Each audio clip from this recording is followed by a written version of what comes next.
Round one. Fight!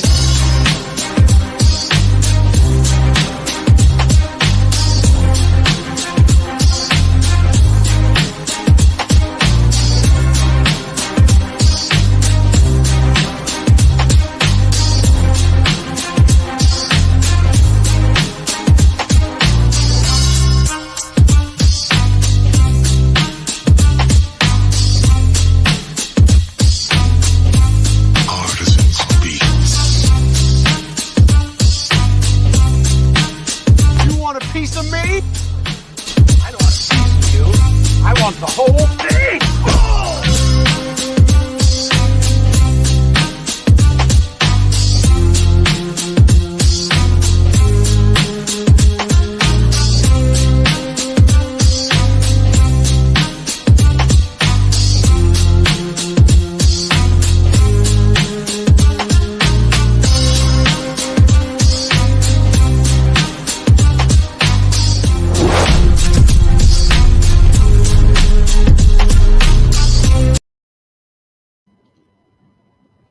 Hey, what's up? Welcome to another episode of Tier Ranker Fights. I am your host. I am Jordan, the movie hero Anderson, coming in to you as the action hero tonight, because tonight we're going to be talking about best action movies from the 70s, which I'm excited for the panel we have tonight because we have some people that really know their stuff when it comes to action movies. Oh, I'll be honest, I've seen about half the movies we're going to talk about tonight, and the other half I'm excited to get some recommendations, learn about some lesser-known movies to me, so it should be a fun time for sure. So I'll go ahead and I'll introduce our panel for tonight. So first up, we have my co-host, Austin Pez Howell. How's it going? Hello. I will help Jordan kind of rein in the chaos this evening that I'm sure will reign as we get going. But I'm excited to talk some 70s action as well. And credit to my dad for showing me a lot of these movies at a young age when I was probably too young to see them. So I'm familiar with a lot of the movies on this list. Nice. Mm-hmm. Well, for next up, we have a friend of the show who's been here a couple of times, and your background, Jordan, is we're not 80s action tonight; it's 70s action tonight, Jordan. Yeah. You got to change the background. Oh wait, there you go. Yeah. Let me fix it. Hang on. Yeah. We're there. That's it. Yeah, 70s action. All right, but yeah. Well, welcome, Marc Edward Hueck. How's it going? Whip inflation now, everybody. Yes. Yep. Exactly. Yep. And we also have joining us Adam the Razor WItt. How's it going? I understood that reference, Marc Edward Hueck. Yeah. Very timely. I'm excited to get Marc heated. And if you didn't, then up your nose with a rubber hose. All right, turkey. Hey, we're not doing 70s sitcoms yet. Weeks, Marc. Shut that shit down. Okay. Yeah. Turkey, that was a big put down back in the day. You called someone a turkey. Them was fighting words. Yeah. And also we have Mr. Johnny Callahan, a.k.a. John Kaiser, in the house. There he is. Hey, the myth. What's going on, you jive turkeys? Yeah. Hey, are you cruising for a bruising? I have no idea what I'm even doing here. I don't know who invited me. All I know is that intro could have been about 15 minutes longer, don't you think, Jordan? Right. Trying to show off for everybody. I know how to edit good movies. I'm a tough guy. Maybe get it down to 20, 30 seconds. Adam Witt's an editor. Probably could give you some advice after the show. I'll have notes. Yeah. I'll have notes on the whole show. Yeah, but you can have a binder of notes. Yeah. But last but certainly not least, we have Vinny the Icepick. How's it going? Hey. I'm back on the internet. I've been gone for, I guess, a year, but it's nice to be back on the internet, seeing Johnny Callahan, the Razor, these other two people I just met 32 seconds ago. Hueck, I've never actually talked to, but I've been on the same screen with several times. So I'm happy to meet you. Happy to talk about it. You guys would have rode BMX bikes together. Pleasure's all mine, Benny. You and Hueck would have been in a same BMX crew back in the day. That's what they tell me. Whit would have been the older kid who gave you the cigarettes. I would have been the kid showing you how to put Close Encounters cards in your spokes to make the sound. You are that kid. That's just the first thing you told me. That's when I met you. I was like, really? Whit would have gave you your first copy of Five Fingers of Death on VHS. He'd have passed it down to you. Shit. I'm so happy to be here. I'm happy to see you. Well, Austin, as the co-host, you want to explain to everyone how it's going to work tonight, and then I'll bring up our tournament bracket while you do that. No, not our tournament bracket. Jordan, you're getting confused tonight. This is the following tier match is scheduled for 5 hours. Yeah. Listen, that's okay. That's why I'm here. I'm here to randomly. He's running this show, man. I was told this was a professional operation. Don't worry. That's why he's got me. How many M&Ms were in the bowl in your green room? What color M&Ms were they? I want to make sure everyone read the writer, Vinny, to get brown you on only. Yeah. Brown only. Okay, good. Someone read it. So we got a tier ranker chart we're going to bring up here in just a second, and we're not going to sit here and rank every single movie that's available. We just have a pool of about 70 some odd movies that are available for nomination. Trust me. So we're not going to talk about them all. Just 75 of them we're going to talk about. So buckle up. As is the way of the Movie Hero Network. Trust me, we've had ones that are much larger than this. So, what we'll do is we'll go around the horn.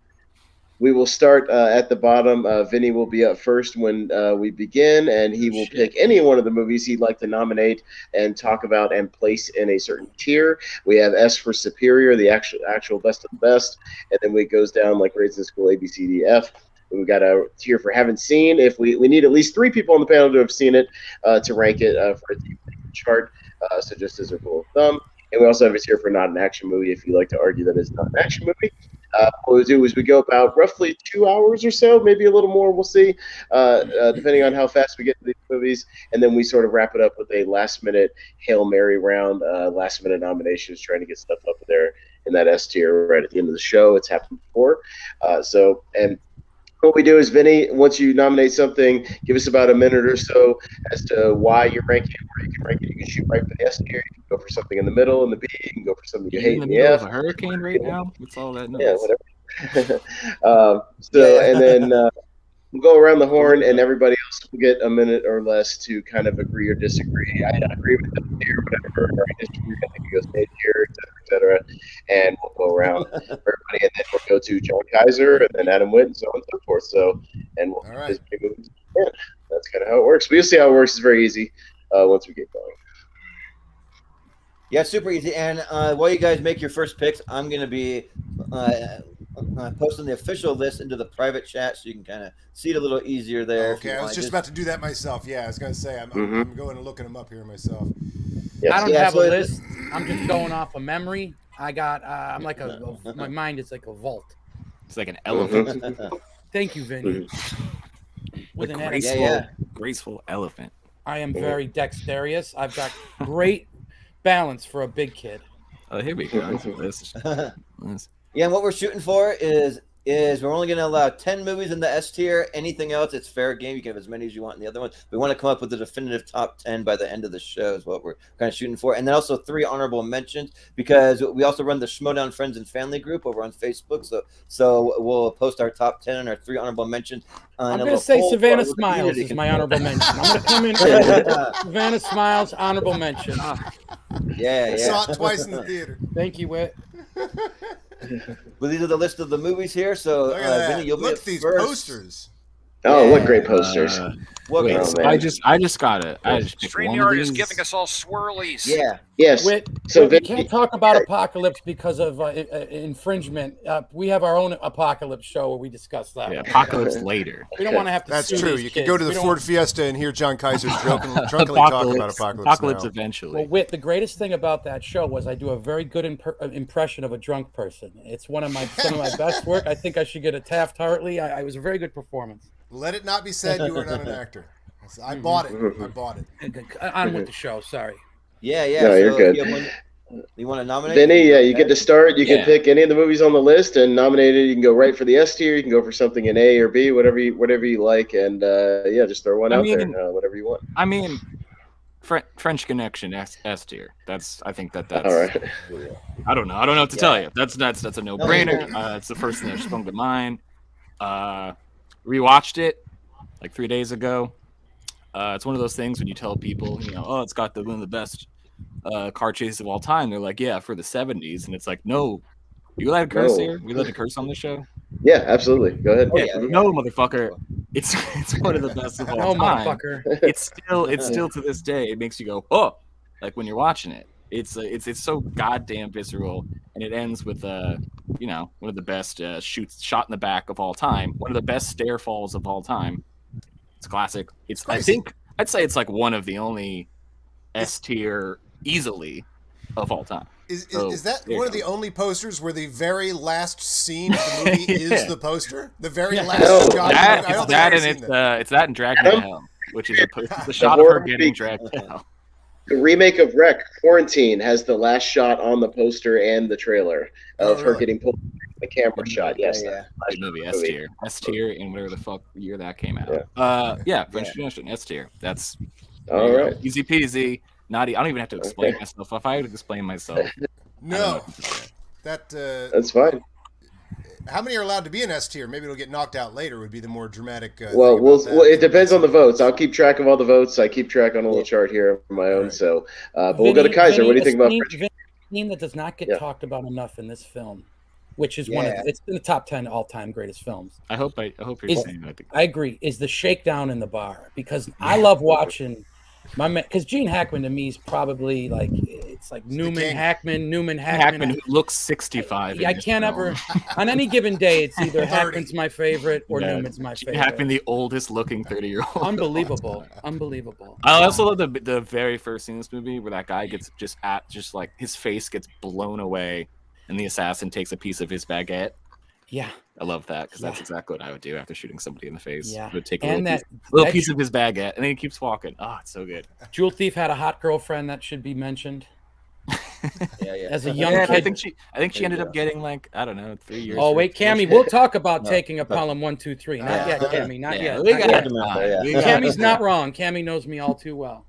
But Vinny, you're right. This is, I think it's one of the top 10 greatest movies of all time, let alone 70s. Yeah, I was like, all right, if I'm up first, then I'm gonna say the number one. You got to set the tone, Vin. I should have said Star Wars, not an action movie then. No, it's definitely not an action movie. It's a passion play. Yeah. So you say S tier, Kaiser? I agree. Oh, you're going. All right. Adam. Adam. Yeah, S tier for sure. All right. Mark, keep it short and sweet. Mark Everdoik. S tier definitely, and what I want to throw in is that something else that a lot of people do not talk about in reference to this film is that there is no backstory. We don't learn anything about Popeye Doyle's life or what's happening with him. It's all about the job. It's all about the chase and the pursuit, and it is just so laser focused on it. And if you tried to do that today, there'd be some busybody studio executive saying, "But why?" Give him a love story. This is why you hire professionals like Marc to come on the show. Yeah, that's a hell of an observation. I'm like Fat Sam in Fletch. I'm selling junk under the bridge. I can't do much for you. He never leaves Marc the beach, Hueck Fat is Sam. A true professional. He never leaves the beach. He sleeps there. He sits in that chair. He's out of shit. Then suddenly he gets up. He's got shit. So where's it come from? The sand. I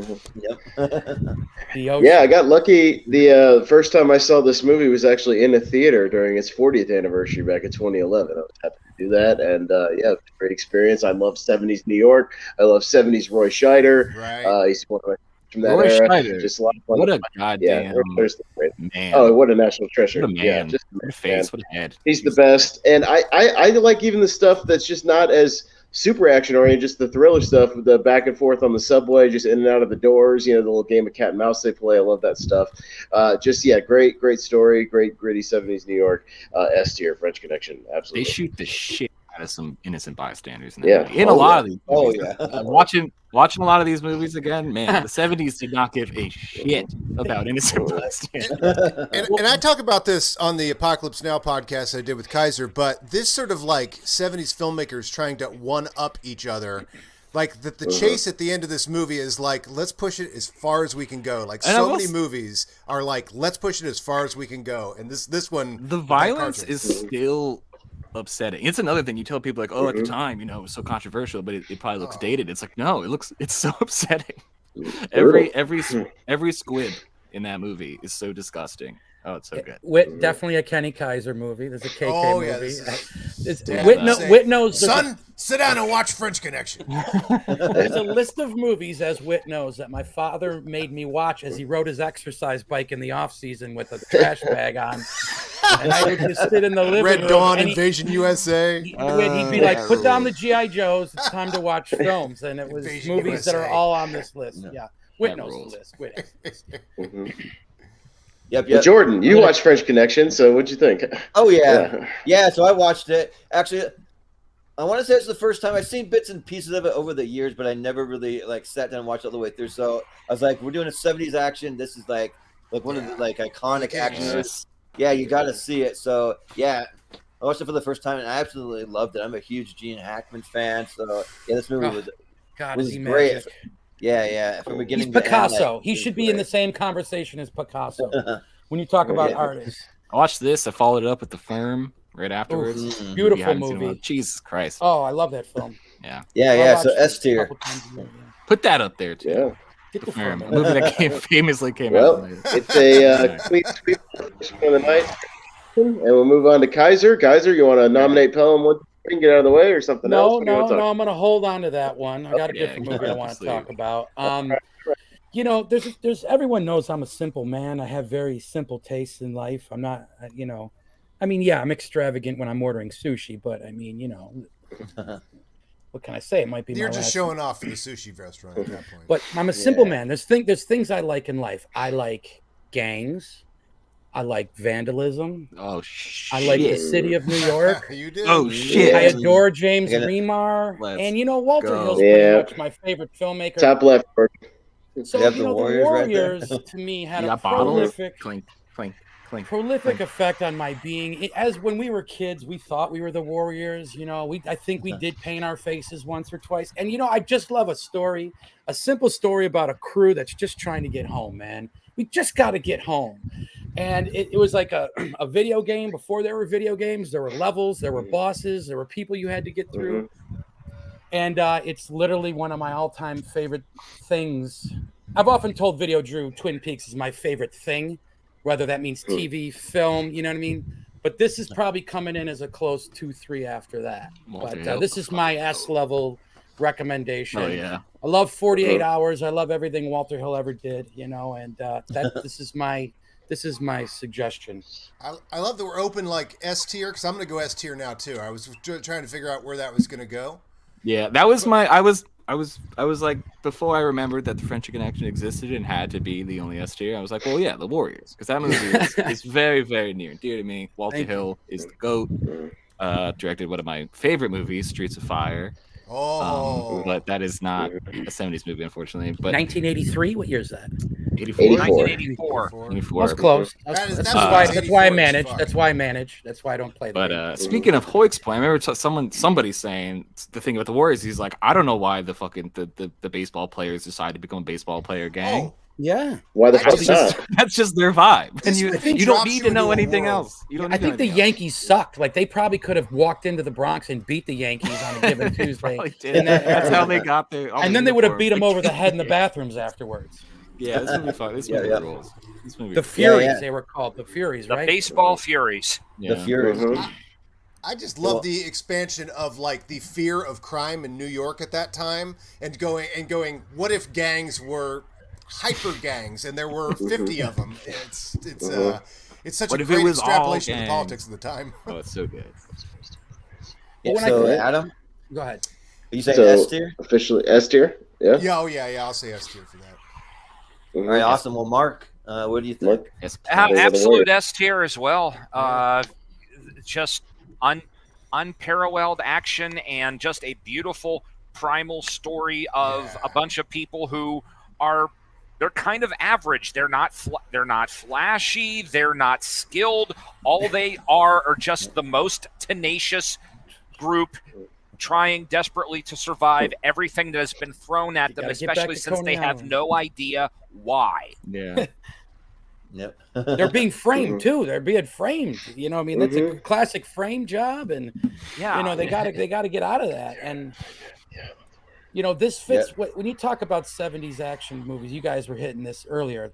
When I describe like 70s action movie, it's like films featuring incredible savagery, and you know, they're so gross. We're gonna get into some savage films, you know, and this They is smell probably like they look like they smell like piles of garbage on the street. That's what I love. 100%. These Well, movies yeah. have a smell. well, they were often made while there were piles of garbage on the street. It's like if you used a 6mm effects. film can as an ashtray. That's what these films smell. Yep. Well, Austin, what do you think? Yeah, no, I got to see the Warriors on the big screen also about 2 or 3 years ago before kind of the lockdown at an indie theater up here in Nashville. It was a lot of fun. It still plays. And I'll tell you what I like, Kaiser, about James Remar in that movie. He's always saying, well, why don't we just stop and fight these guys? And he actually backs it up. He kicks those Furies' asses, you know, when they actually stop. So he backs it up like he's an arrogant asshole, but he can actually fight and back it up. And he only gets. Doesn't he try to pick up a female cop as well? Like he's like, hey, that's baby, why he like tries to give her his number. Yeah, handcuffed to the bench and he got what he had coming to him. I met that man once. I met that man once at the live reading of Tarantino's Hateful Eight, and I was like, when this thing comes out, there's only one person whose hand I want to shake. And that cop was played by Mercedes Rule. And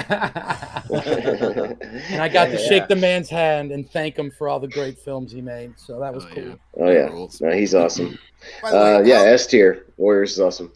So how great is that monologue at the beginning of this movie? Sets the entire plot. That Can You Dig It? One of the most famous monologues in cinema. Just how that and then that's just a wind up. That's like the Evel Knievel wind up, right? We're winding up Evel Knievel, winding him up. Then that guy gets shot and boom, he just fires out of the cannon. Off to the races. Yeah.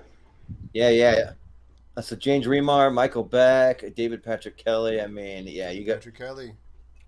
Yeah, you got the lads. A great cast, and then just the rival gangs like it does it better than any other movie I've seen as far as gangs, like the pure rival and like just them kind of going after each other and the one gang just trying to get home, you know. So yeah, like it's an S tier. It's easy S for me. It's a great One Crazy Night movie, which is one of my favorite subgenres.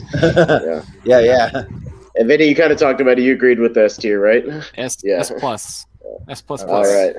Sounds good. Well, another clean sweep. So there goes the Warriors up into the S tier, right next to French Connection.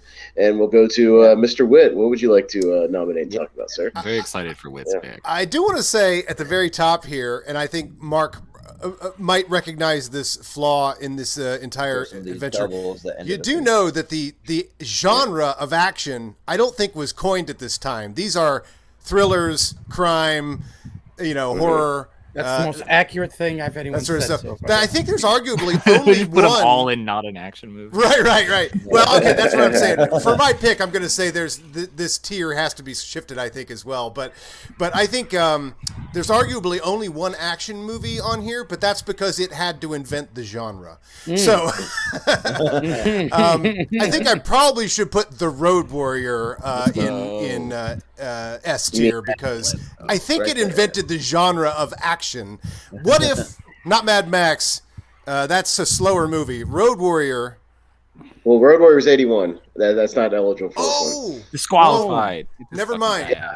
Was 81 about that? Oh, shit. Oh, never mind. I was thinking Road Warrior. It's not. That's not. Mad that didn't Max. work. Well, it's Mad Max right there. So if you want to talk about Mad Max, That's not an S tier movie, though. It's not S tier. Sorry. No. Why don't you Take that off. recalibrate? That's a better discussion. Okay. I'm sorry. I was leading with Okay. I was thinking the Road Warrior was on here because I Okay. thought I saw it. But yeah, that's 81. All right, here I'll give you one that maybe arguably is not an action movie either, but definitely S tier. And the one I emotionally respond to the most from this entire movie, it made me the man I am today. It is Superman the movie. Right. There is a special mystical spell that Superman the movie weaves that I just can't even figure out to this day. It made me love live action superhero representations. So of course, like I'm nuts for all the Marvel stuff, but I also, watch the bootleg Punisher, in the 90s as well. But so Superman the movie, I tell you, in the moment where he rescues her on the helicopter and she says, wait a minute, he's walking away. He says, statistically speaking, this is still the safest way of travel. Christopher Reeve, that performance, like the fact that this movie just allows him to be Superman without any excuses. He just is Superman, and that performance is Superman. in that moment she goes, wait. And when he turns back around, I want everybody to freeze frame that turn, that Christopher Reeve look, and she says, who are you? And he says, a friend. That is such an amazing moment to me. Anyway, this movie is obviously an epic classic. It's a widescreen. It's a long-ranging tale. It's got all that stuff, which is why it's less action in a way.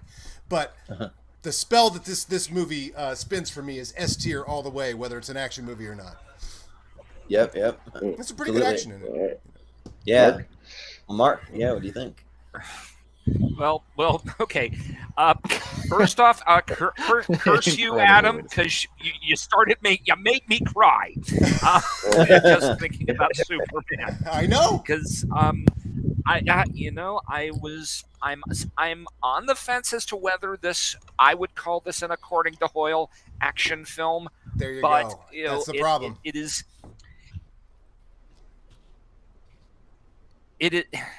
It is undeniable in terms of the set pieces that it creates. I am a little more inclined to put it into the fantasy realm, that I tend to think of the action adventure as something semi-grounded in reality, even though most car stunts are not. Yeah. But it's from the director of Kojak. Its influence... and Gilligan's Island. Yes. Its imprint and impact on a decade and a style of filmmaking is undeniable. I am going to give it a very high A+. Okay. I'm not going to quite put it in S tier simply because of, again, I have my little ground rule, but other than that, you are absolutely correct. This is good actually because of how I led up in mind saying that a lot of these actually aren't action movies because the action genre was birthed basically in the 80s. But I wonder if the ranking should suffer because it is not technically an action movie. And so the case that Marc makes there is correct actually, that The French Connection and The Warriors are these visceral running, this is action. So they're being judged as S tier on action. If you're judging on action, Superman can't be S tier. Is that our criteria? It's, it's whatever you kind of want it to be. Yeah, we did a road trip thing the other night, and people brought up Logan, and I put it in A tier instead of S tier, even though the movie is an S tier movie, because when I think road trip movies, I don't immediately think something like Logan. I think something like National Lampoon's Vacation. Sure. Or now, when you say road Automobile. trip, does that mean you went to 7-Up to get big gulps with your buddies and some Monster Truck magazines, or did you actually go on a date? Yeah. And a mutant massacre broke out. Exactly. Yes. Yeah. But yeah, as far as Superman, I would definitely also put it in A tier only because Man of Steel is my go-to Superman movie and it has better action overall. It's a great story. Yeah, I will say it because it's true. And while I enjoy Superman the movie, it's a lot of fun, great casting all around. Another great Gene Hackman movie. I as well. So I'll go A tier. It's an S tier movie, but as an action movie, it is not. I think the performances in that movie are S tier. I think the movie itself is a strong, hearty, thick A tier. I think that I on the criteria, on the scale, I think that Christopher Reeve is the best Superman by a mile. Ridiculous. I'd love to put Man of Steel on this list, only to put it in the D tier, but but that's not what we're here to discuss. That's how good Christopher Reeve is. Henry Cavill is not that good. I actually really like Henry Cavill, and I really like Henry Cavill as Superman. He looks like he was bred in a laboratory to play Superman. Yeah. But Christopher Reeve, man, I just think that he has both sides of Superman down pat. He shows you why Superman is special, which by not doing anything, because you just look at him and you can see it. Oh, Superman is a god and a human at the same time, and I think that performance will stand the test of time. But in this very specific criteria, I unfortunately have to give it only the second highest grade possible, and that is an A. Now, I do like judging them based on action movie as well. So I think that is definitely fair as an action movie. Mm-hmm. And Mark said it right. The set pieces themselves, very good, very well executed by the like really, Kojak. like you said, magical. It is just a really. There's like a weird spell that movie puts on you, and you're just like, am I like it's like almost. Exist. It's like feels weirdly religious, you know? Like you're just like, I feel like You're I feel like I'm going through something right now. And all you have to do is watch it back to back with 2. Or watch it in the opposite order. Watch 2 and then 1, and then go, what is 1 doing that 2 just can't even achieve for some reason? I don't hate on 2. I don't hate on 2. D-tiering it's on my fucking resume. D-tiering it. I like 2. I don't know. I just like. But it's a 80s movie. Yeah. I just really like. Superman the I movie really is like. What's his name? Terrence Stamp. Timeless. But yeah, I agree. Oh, yeah, Well, look, I'll General keep it Zod, short. man. I agree Terrence with Stamp. WIT. I would agree with WIT at S level, simply because greatest villain in screen history, Boy. Lex Luthor, played by Hackman. our man Hackman. I think that's the #1 performance of any villain, anything. I can watch that a million times. When I was a kid, it was my favorite movie. I could watch it on WPIX 50,000 times. Otisburg, the laps just keep coming. I'm going to go S tier. Doesn't it give you a shudder of electricity just to be in the same room as me? It's a prolific film. I'm with WIT, S. Okay. Yeah. And we'll go back up to Jordan. Jordan might be our tiebreaker here. It was so wonderful that I felt bad giving it a tier. I do agree, and it's just like in my head, I have to stay true to my. Vinny, your review of it, which sounds like it should have been in a magazine, was so accurate. I'm like, that is why it's an S level. Yeah, it's just I don't know. It is one of the most. One of the only times you could describe a movie as spellbinding, and it actually is like you are spellbound by the movie. Who are you? Spellbound. A friend. Yeah. And by the way, note that at the end of Black Panther, the last lines of Black Panther are "Who are you?" Which he says exactly like Lois Lane from Superman the movie. That's a direct lift. Just another fun fact. Nice. Well, yeah. So for me, I don't. Part of me wants to give it an S tier. Like for Gene Hackman, absolutely. Christopher Reeve, their performances. I'm more of a Superman 2 guy. Like I like this Terrence Stamp. Like I kind of put that a little above it for me. That's just my personal. But I mean, like it's pretty close. Like the borderline A, S. But just because of some of the other just powerhouse movies we have on the list, I think I got to give it an A. But it'll be a high A for me. So I'll put it. All right. So it's going to have 2 S's and 4 A's, so it'll be at the top of A tier right now. Because we usually about 3 S's to get it up in the S tier kind of overall when we have 6 people on the panel. So that's kind of what we need for criteria-wise. So, yeah. That it might not get the bump, maybe, possibly. We can see, but we'll see. Yeah. All right, we'll go to Marc. We're going to have to fight up there, too. Yeah, we'll see. Okay, I'm gonna come right out of the gate with a semi-deep cut, one that I really think more people should be talking about and don't. And I want to preface by saying earlier this year, I saw Michael Bay's Ambulance, and it was trying so damn hard to have multiple pieces of drama and character happening on the sidelines of its a primary plot line, and it did not pull them off. And the film that does pull it off, and I think Michael Bay will kick himself in the shins every day of his life because he will never make a movie as good as this, and that is Richard Lester's Juggernaut. Oh, right. Saw so it you at see the the poster here, too. Juggernaut. let me know, and I'll throw it up. We can keep talking. Oh, it's the one with the ship. So just look for the ship. Not the Poseidon Adventure. Look at the one that looks like this. Oh, yeah. There's the Blu-ray. There's what it looks like. There you go. There it is.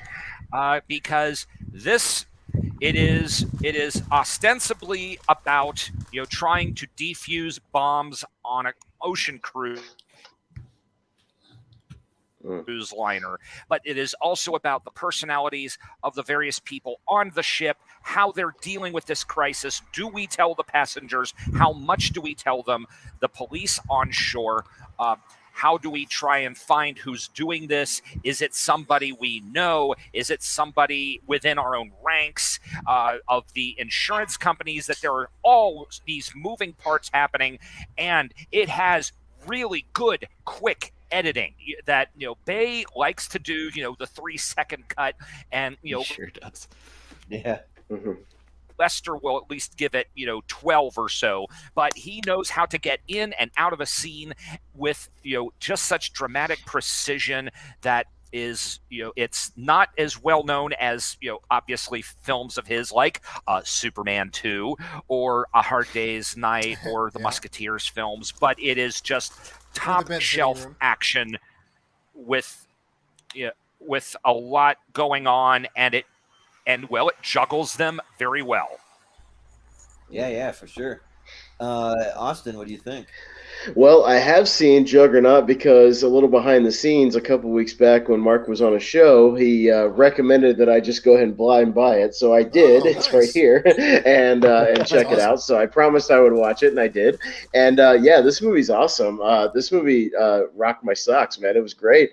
I thought even just the scene in the middle of the movie where the guys are actually dropping into the ocean and trying to climb into the ship was pretty harrowing. And again, one of those 70s things where you're just like, how the hell did they do this just in general? Because there's just people in the ocean trying to climb up these ladders on the side, and like people are falling into the ocean left and right. And even just crazy stuff like that's a lot of fun. The cast is super stacked. I mean, Richard Harris and Omar Sharif and Anthony Hopkins and Ian Holm, and then Roy Kinnear, who's the Veruca Salt's dad from Willy Wonka, is kind of the comedic relief.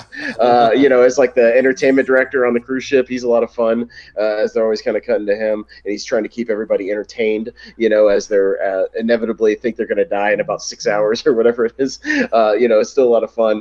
I liked all the police procedural stuff. Julian Glover was in there from Last Crusade, one of the cops that's kind of running the investigation. So, good stuff. I'd give it an S tier. It might not be the top of the S tier for me, but I'd give it an S tier. Yeah. Totally. Yeah, and this is the one with Vinny Jones. No, that's the Juggernaut. Yeah, right. Does have Freddie Jones in it? One with Omar So, Sharif. got that, Yeah, Vinny Jones is dead. Yeah, right. But I'm gonna watch it. but, I've never seen it.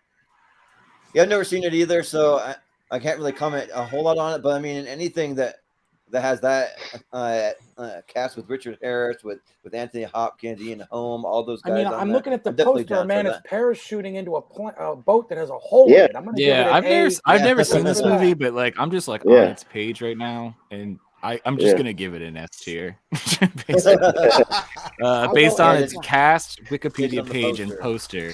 That alone, yeah, this is going on the watch list for sure. It seems like your kind of movie, Vin. It looks sick. Yeah. I mean, yeah. Yeah, this is the version of the Poseidon Adventure that I want to see. This version, Right. Yeah. A far superior Poseidon Adventure. What it also is a superior version of Speed 2 Cruise Control. Oh, that's not possible. Well, yeah. There's a superior version of that?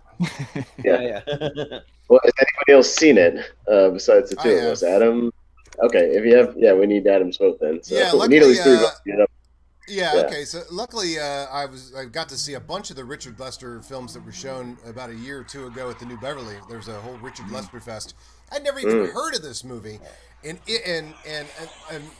your review, Marc, is bringing so much back to mind because I felt like the action overall was quite slow. It was a little bit more of a drama, but you're right. The pacing of the comparison with Ambulance is fantastic. That's really wonderful. Because the editing is extremely modern. And even like, I would initially say this is maybe more A tier than S tier because the action is so compact. It is taking place, trying to defuse the bomb and then the people. The bomb, the people, then the police or whatever. There's outside forces outside the ship too.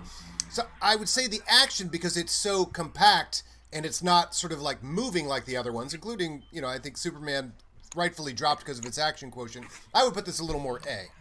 But you are right in the editing being extremely modern in its pace. Like the opening of French Connection is the most of French Connection without the chases is far slower than the average moment in Juggernaut. I still might say because the action is so compact, I would put it in A.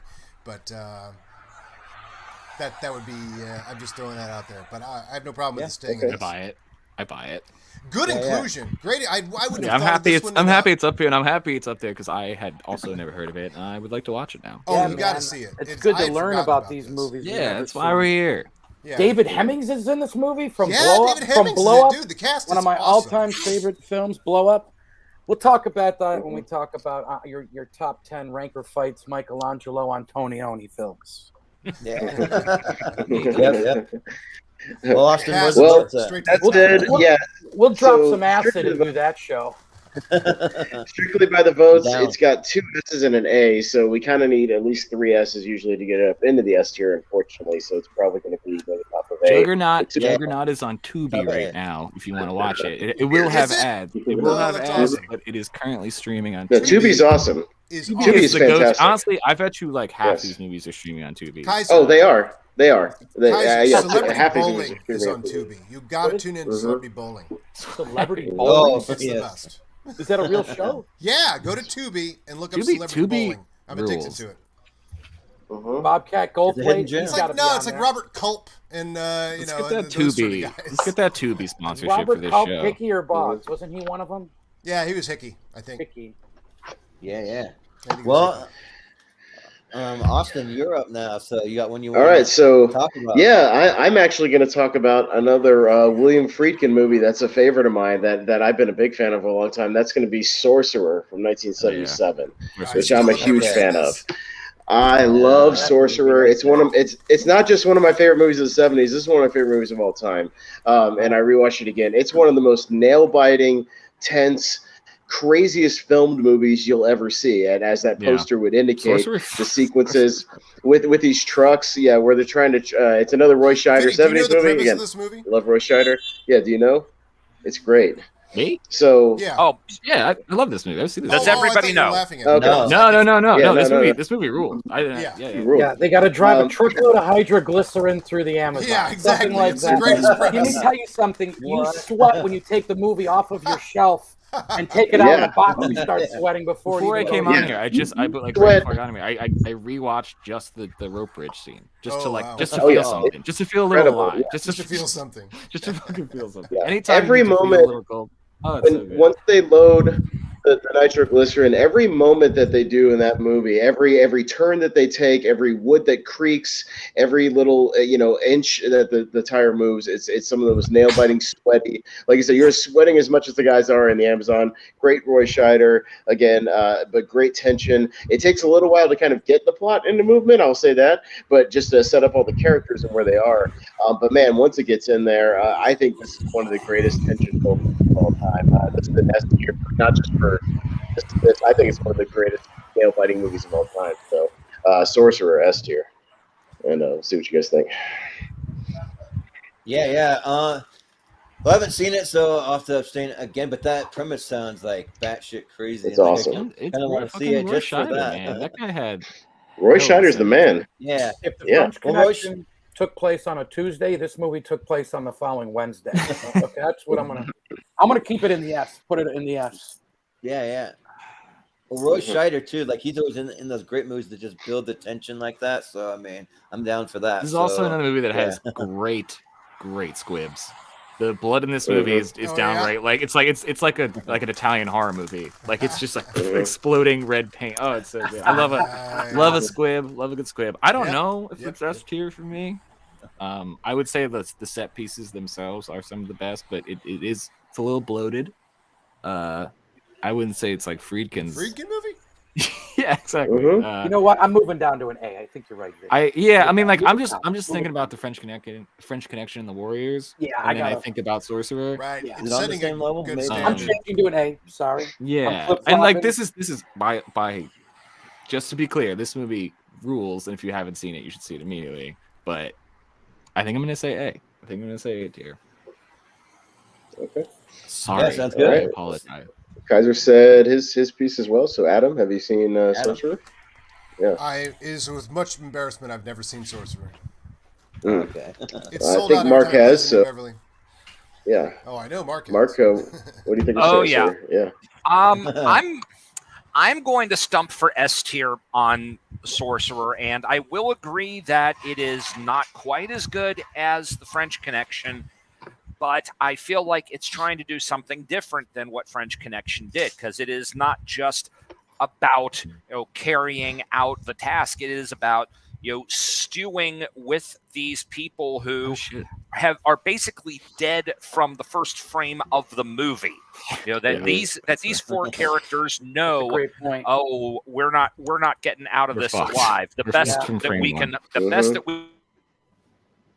That's a good point. We can hope for is to just live well, at the John Carpenter maxim, another 30 seconds. Yeah, get as far as possible, even though you're not going to make it to the end. Get one thing done, that might, just make everything else, to feel like, okay, I can walk into my house justified because I achieved this one task, even though I'm doomed. And I forgot Tangerine Dream did the score, which is just Yeah. And I should throw in the trailer for The Warriors uses the music from Sorcerer. I did not know that. Incredible fact. I know that trailer very well. That's what that's from. That rules. Insightful. I think this is the highest A for me so far. Like Okay. if I had to rank the A's, this is my highest. Yeah. Okay. Well, maybe it'll make an honorable mention. So yeah, we'll do the Roy Scheider fiesta, and we'll talk about. Yeah, this. you should just do one of these episodes just for Roy Scheider. Like, Jesus Oh Christ. man, Yeah. I'd do a fiesta for. Is Jaws an action movie? I don't know. Kind of feels like No. I'd like to just. I just want to throw in not quite an honorable mention, but I want to say I finally saw a French film from the 70's called "And Hope to Die," which has the late Jean-Louis Trintignant, just passed away a few days ago, and it also featured Robert Ryan, and it is very much sort of a French sort of Peckinpah style, doomed men on a last mission movie, and it gave me heavy Sorcerer vibes, even though it actually comes before Sorcerer. So Marc, what's the name again? Oh, wow. Marc, And what's the Hope name to again? Die. And Hope to Die. Yeah, put that Good on suggestion. Put that on the Yeah, list. right. Oh, look at that poster. Yeah, Yep, I'm I'm way down. down for that. Yep. Nice. Man, posters Robert used to be Ryan. so cool. So I love good, right? Yeah. French crime capers, man. So this sounds right up my alley. Renee Clement. But look at those posters right now. Look at Sorcerer next to Juggernaut, some badass posters, Yeah. Warriors and I mean, shit. I know. Just damn, French man. Connection like one is that. just incredible. It's the very last shot of the movie. Yeah, but that's Yeah. shot. The Warriors, though, that All right. was like every single. Yeah. Yeah. It looks like a comic Exactly. book. I mean, it is Yeah. it is a living graphic So novel, good. man. That's probably what Yep, yep. comic book nerds. I think I'm adore. gonna watch The Warriors as soon as we hang up here. That would be- That's the question after one of these. What is the I movie know, you're like, gonna watch or do right I as want to soon as watch you're done? Juggernaut on Tubi? Yeah. I don't know. I'm gonna watch the second season of Russian Doll because Oh, I man. want to marry. I think I I want want Sorcerer. I Sorcerer, might watch man. Juggernaut. Yeah. Yeah. All right, But- everyone keep All right, tabs Jordan. on what movie you're watching Make a as soon pick. as you're done with Yeah, this. yeah, I am Juggernaut. making a list. Yeah. Well, I gotta go with. We gotta have a martial art movie on here, so I gotta go with Yeah. with the original. I gotta go with Enter the Dragon. We gotta have Enter the Dragon on here, and Bruce Lee versus Jim Kelly. I mean, yeah, like it's one of the all-time greats. I mean, Bruce Lee Jim Kelly, literally like man. invented so many martial arts basically, and yeah, like it's the martial arts movie that all other martial arts movies want to be. It's what they're based off of. It's just classic, just a good time for sure. And Jim yeah, Kelly I'm gonna beats say the that. shit out of two cops. Probably the best scene in the movie. Like Yep, something yep. out of a comic book. He sure does.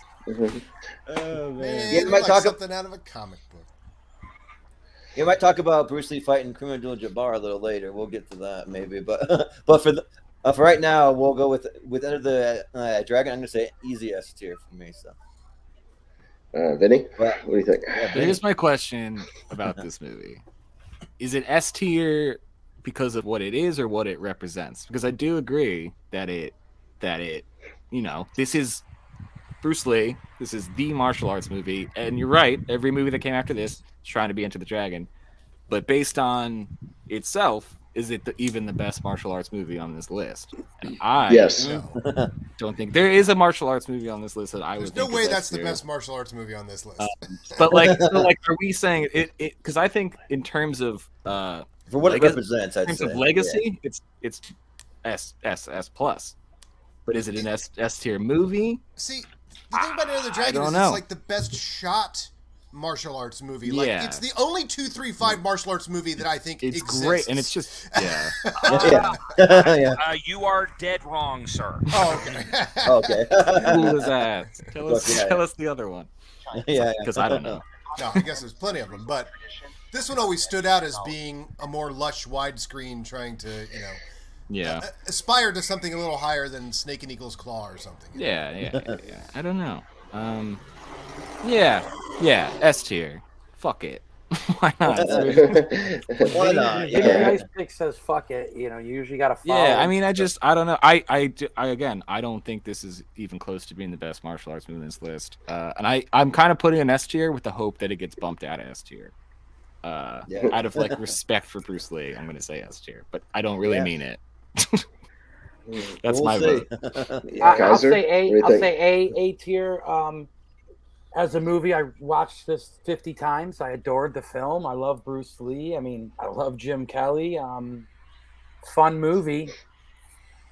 It's an A. It's not an S. There's more prolific martial arts films, but it obviously had a huge impact on culture, society, and I love Bruce Lee. So I just can't put it in the.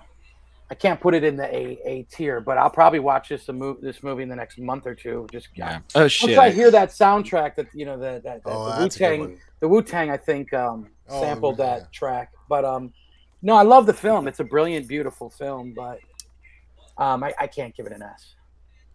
Yeah, that's fair enough. All right, Adam.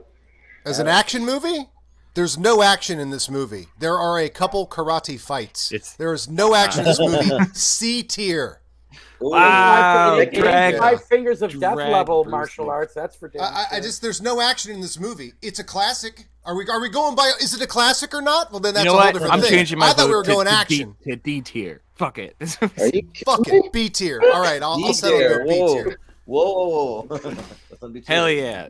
Witt's got me all fired up. There's no action in that movie. Hang on.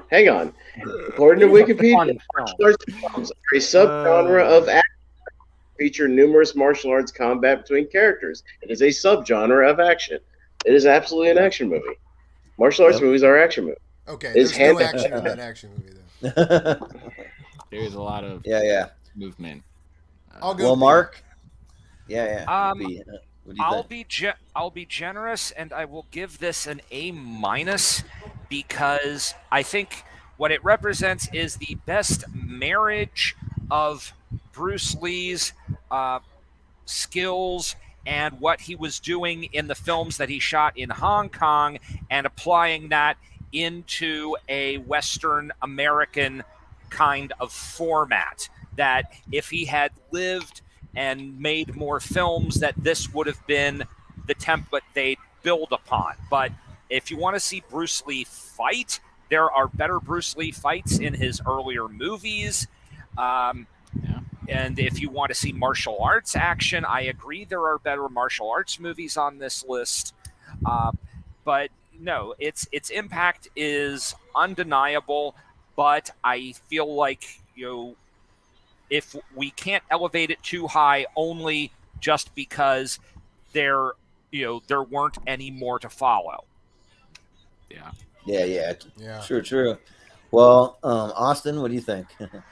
I don't care. This movie is S tier because it's fucking awesome. It's a Bruce Lee James Bond movie, which is amazing. He's on a mission in the CIA. He's kicking ass. Stuff like Mortal Kombat rips this movie right off with the tournament aspect on the island. You can take the island with the the boss guy kind of watching everything from a throne. I mean, it's complete Mortal Kombat. And it does it to the highest degree. I love Enter the Dragon. I think it's absolutely in this movie too, if I remember correctly. That good 70's nudity. Yep. Hey son, come in here and see these titties and Enter the Dragon. Yeah. On the extra cycle. Yeah, right. Johnny, you're gonna learn something today. 70's nudity. Hey, you're gonna become a man. Yeah. 70s was the best era for nudity in cinema. Respectfully. My man. When's the last time you've seen nudity in a movie? I think nudity in movies stopped around American the kids Pie. in the call, they had their freaking dinglings hanging out in one of the sketches. I was shocked. Well, that's true. Yeah. Penises are back in a big bad way. It's a in good movies. time. I don't know if there's any Kids in the Halls fans, but they went full frontal. First sketch of right off the First sketch, right out of the back. I still got to watch that, man. Yeah. Well, get The ready. documentary was pretty cool. Get ready. Yeah. There's gonna be some penises. All right. Well, that's good to know. But so where are we at for votes, Austin? It was hard to tell because everybody started changing their votes. I don't know what all the votes are. Adam Witt keeps me honest. So I'm changing mine to a light. B for John Saxon. C for the movie. B because John Saxon's in it. Because I see Cam. I'm gonna give it like a low to mid A. And that's my final vote. All right, so I think we have then it's like 2 S's and like 3 A's and a B or something. So probably low A or something like that. Yeah. You can throw it down here fine. by Superman territory. Yeah. Mortal Kombat. All right, so yeah. CB, you'll say that's S tier? Come on. Yeah. All right, Vinny, what's your S tier movie? Go ahead, tell me. Tell me what's better than the Dragon. Well, Yeah. if we want to talk about good at martial arts film, we might as well talk about the greatest action star of all time in a little film called Drunken Master. Oh, yeah. I knew you were going there, brother. That He's might the be best. Is that the best you were martial going arts there. film on here? He's the best. He's the GOAT. Nobody has ever come close to being a better action star than Jackie Chan. If you guys see the poster anywhere, let me know. Yeah, it's bottom, down. I mean, it's the second from the bottom on the right. He's the the third Jerry from the bottom Lewis on the right. and Bruce Lee of from the cinema. bottom. There's better On the right. stuntmen. I don't know, but Is he's that the one? best action star. No, all the way to the right. It's 2 above Breakout. Nobody has made a movie It's- like it's the right Sandwich. column. There you are. There he is. Yeah. There he is. Pretend I'm a mirror. Yeah. It's just so, hysterical. this is, arguably the first, the birth of the action comedy. And this is introducing Jackie Chan. The first time I saw this movie, I don't know if there's a dub with his voice. I saw a dub where it wasn't even Jackie Chan's voice, which is a very strange experience. But yeah, this is my That's pick how you got because it on VHS. he's the greatest of all time. And this isn't his best movie, but this I do think has some incredible action in it. It's so fast. Like, watch anyone else do it, and the way how fast it is just, it's something else. So yeah, this is my pick. S tier. Yeah. Well, Kaiser, what do you think for Drunken Master? I haven't seen it since I was probably 17 on VHS in a dorm room at Canisius College. But, action comedy is my favorite genre of cinema, so I'm a little biased. Like 48 Hours is probably my favorite action movie, action comedy, if you want to whatever you want to call that film. But this is just such a unique, there's no other film like it. There's no other film star like him. I almost feel like a dick giving him an A and giving Bruce Lee, or giving him an S and giving Bruce Lee an A. However, You're giving the movies. I got to give it an A. I think it's fair. I'd rather watch this than Enter the Dragon, though. So I don't know that. I guess. Any day of the week. Yeah. You know what I mean? Yeah. Sounds good. Adam, what do you think? I don't know if I feel like it's S tier, but gosh, everybody's made some great arguments on its behalf. Yeah, it is kind of a groundbreaker of action comedy. God, the fights are so good in that movie. Oh my God, they're so epic. And I struggle to think, like, are there better fights in any of the other martial arts movies? Is this the best martial arts movie here? I think there's like one, but it's not my turn. But yeah. I mean, all right. Well, this will be an evolving discussion, but yeah, I guess let's leave it S tier for this one. I guess it'll be up to something else to knock it out because it might be the best martial arts movie here. I'm not sure. Yeah. But Adam, martial arts is not action. None of these are action movies, by the way. That is a martial arts movie. That is a suspense thriller. That is a crime movie. Action was not a genre until Die Hard. He's not wrong. Yeah. Well, Marc, what do you think? I have not seen the original Drunken Master. I have to abstain. Okay. Drunken Master 2, also very good. Never saw that one. Yeah. Yeah, I've seen Awesome. Drunken Master 2, the one in like '94, one where he falls into the coals and shit like that. I've seen that one, but I haven't. Wait seen a the second. original, I thought that's so what this one that's was. abstain. Do I have to No, abstain? it's the second one. That's Oh, the second no. one. Wait a second. I was thinking of the second one. No. No. This is I have to abstain. much older one. He's so Ooh. young, it's absurd. He's so young. Yeah, in he's this just movie. he's like 20s. Wasn't the shit. second one released as like Armor of God or something in America? No, that's a different movie. Release Oh, it. we can have a whole discussion about how Miramax was retconning a whole bunch of Jackie Chan movies Yeah. in the 90s. But Right. in brief, Yeah. yes, they issued Drunken Master 2 as Legend of Drunken Master. Yeah. So Yes. hence the The confusion. legend. Oh. Right. Yeah. I Jordan, feel like have I you seen it?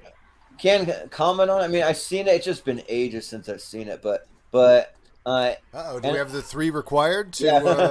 I don't know. I don't think I don't we know do. because, like, honestly, like this one kind of blends together with the legend of yeah, the right? Drunken I mean, Master. really, have kinda like I it. technically not seen this, or probably have I? But have you seen Yeah. it? I mean, I right. probably have seen this, So- come to think of it. I'll say, yeah.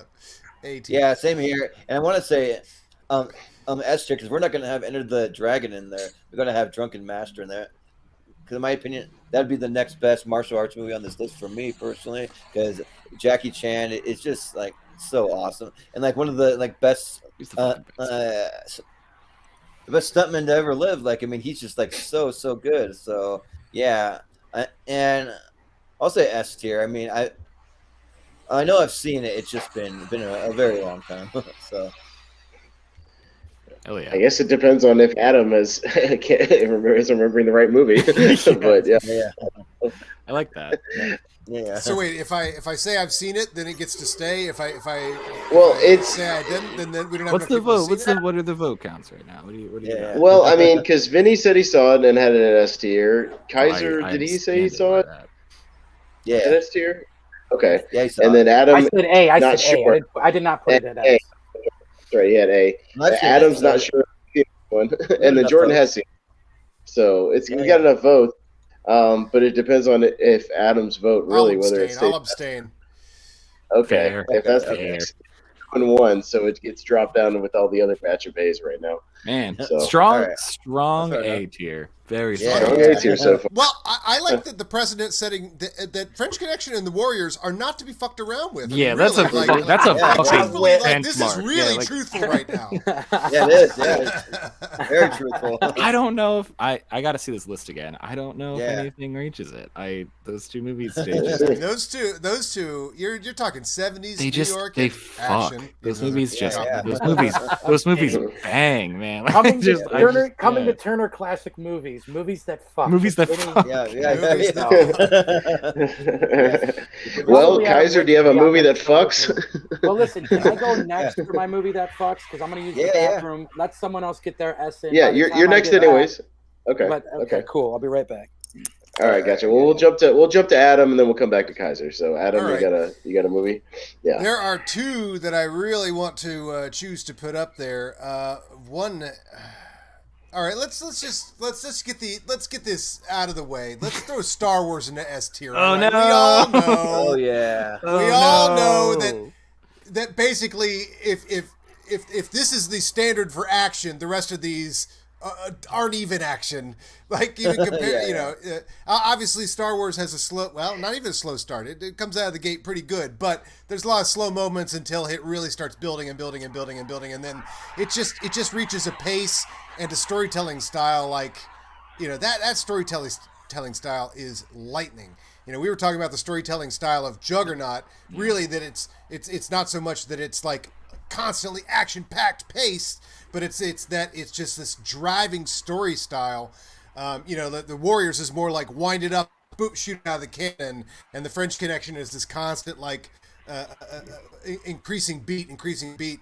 But Star Wars, I mean, the way that story is told, a lot of people forget because there's a whole lot of Star Wars out there, right?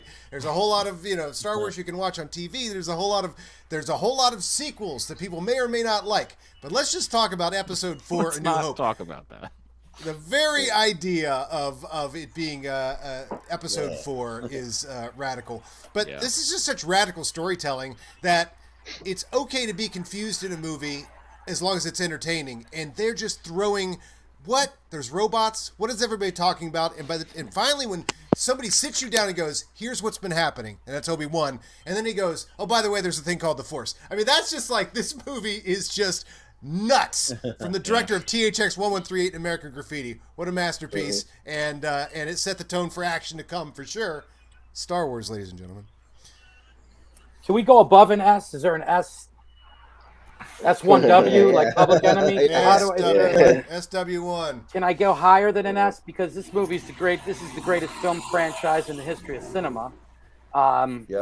This is one of the most prolific things that's ever happened to human beings' lives. Ford. Yeah, this is just the Darth best. Vader. Collected the action figures. What can you say? We're still talking about Darth about Vader. this masterpiece. We're still talking about these people. I moved out of that apartment years ago, WIT. We're still talking about these people. Still talking. I had the Darth Vader carrying case. You could put your figures in there. Had a giant Boba Fett, even though I thought the TV series sucked. I loved this We're not talking about anything but episode 4. Because otherwise this thing's going to get down to This is the greatest film in the franchise. WIT, this is but I don't like Revenge of the Sith. No. I've learned No, WIT. This is the best film in the series. I rest my case. This is a 70s movie. Han shot first. I rest my case. Yeah. All right, Mark. Star Wars. You're talking to a man who still has one of those Darth Vader light switch plates in my bedroom. Give the devil his due. It's a Star radical Wars film. is the movie that defeated Sorcerer, in first run. Because Sorcerer, nobody knows just Sorcerer got exists. If that hadn't been there, maybe Sorcerer would have had a more of a fighting chance. But it's like Farrah Fawcett dying the same day as Michael Jackson. Somebody was going to dominate. Preach, Marc. What an incredible All right. Well, I mean, People forget how radical Star Wars was. So too. yes, Yeah. Even if you talk about, Adam, just the actual action pieces. I mean, there's dog fights in space. There's sword fights.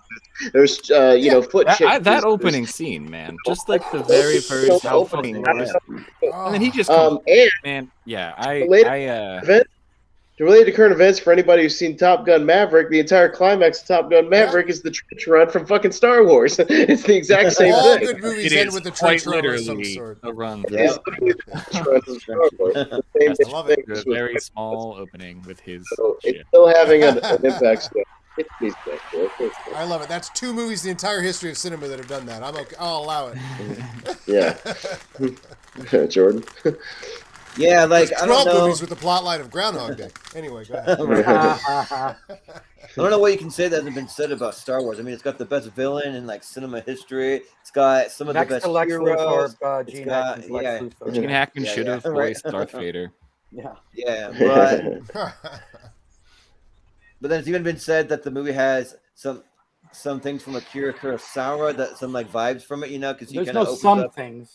Yeah, right. Oh no, it's there. That's not something. There's a lot there. Right. Yeah, because like he just opens up and he doesn't explain anything in his movie. You just trust your audience, and so like that's what George Lucas does. And also what George Lucas had to go through to get this thing made, just problems after problems, with all the practical effects and the Because sets how do you explain and this to everything. anyone? Yeah. But Well, everybody thought it was going to bomb. Going guy by the soundstage being like, "Oh, you're making that stupid space movie. That thing's going to bomb." Like, what a dumb movie. Seeing all the characters and everything. yeah. And they're not wrong. You look at it and you're like, if I didn't know how this was going to work, like, what a dumb movie just from the outside. What is this? Yep. So it's an easy yes tier. Yeah, it's easy. Vinny? Yeah, I mean, look, I don't even think the people on this call know how important Star Wars is to me. I've branched off from it, but I think everything. I'm like, I think I'm in different lanes now, but I think that all comes from Star Wars. And I think what Adam said, people, I think it is so diffused into society and pop culture at this point that it's so easy to forget how bonkers this first movie is. At this point, all the words in this movie, even stuff like Clone Wars and like all these terms, and they're just dropping that. Those are just terms we know now.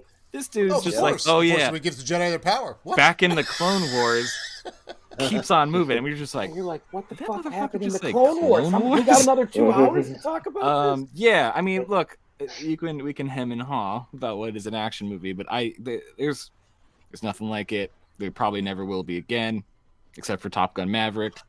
Yeah, S tier. There's really it belongs right next to the French Connection in the war. Yeah, and it's just like, and again, especially this one. Like, this is the one. Everyone talks about Empire. They talk about the sequels and the shit.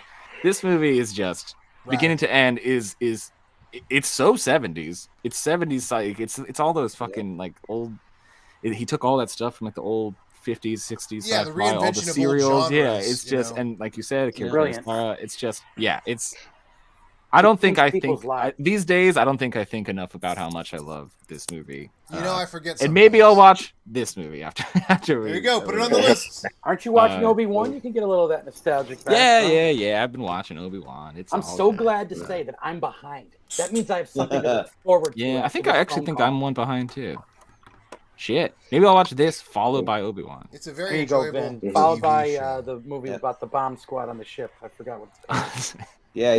Juggernaut. Yeah. Star Wars. Vinny Jones story. Fucking Star Wars. Yeah.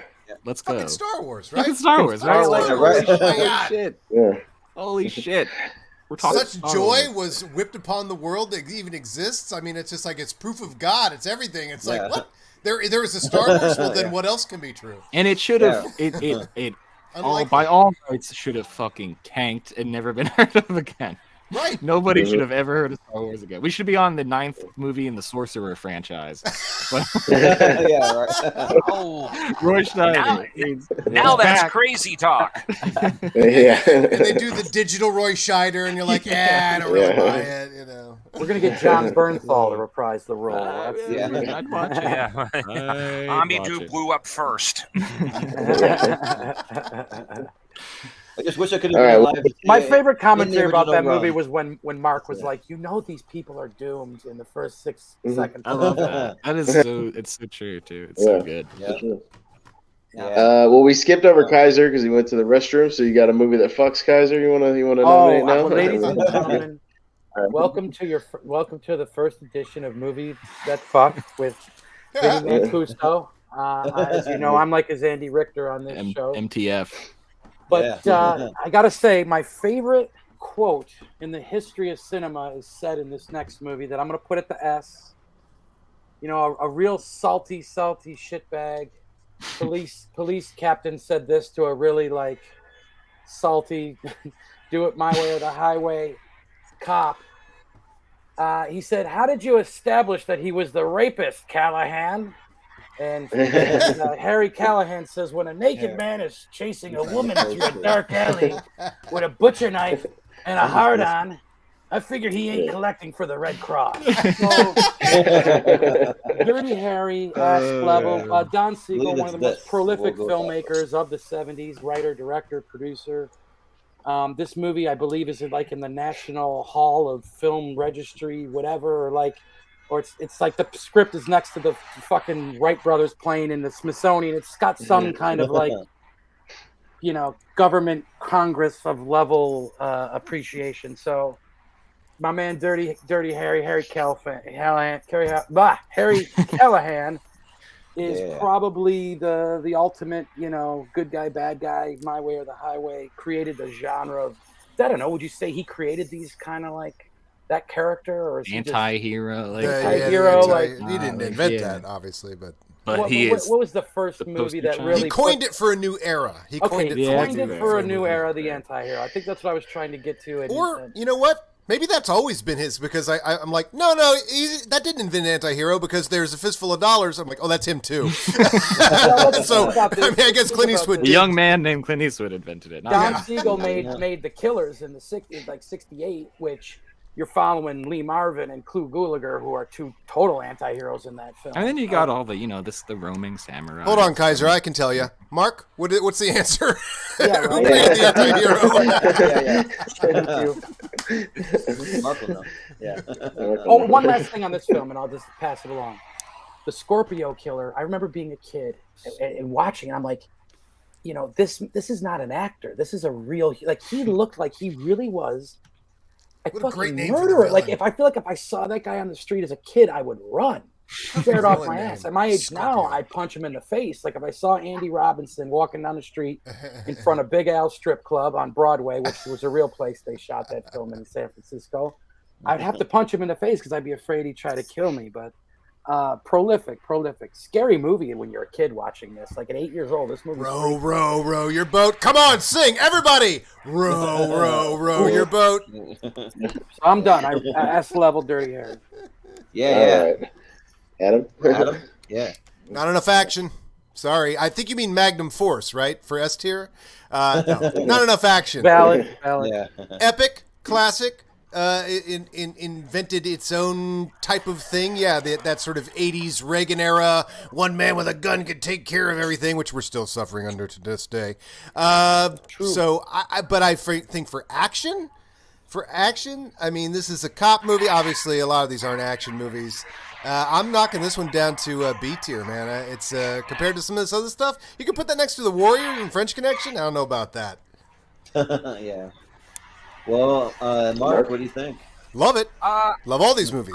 However, I'm giving it A tier as well because again, there's not a whole lot of forward motion in terms of how the action is happening. I mean, it's always tense, it's always compelling.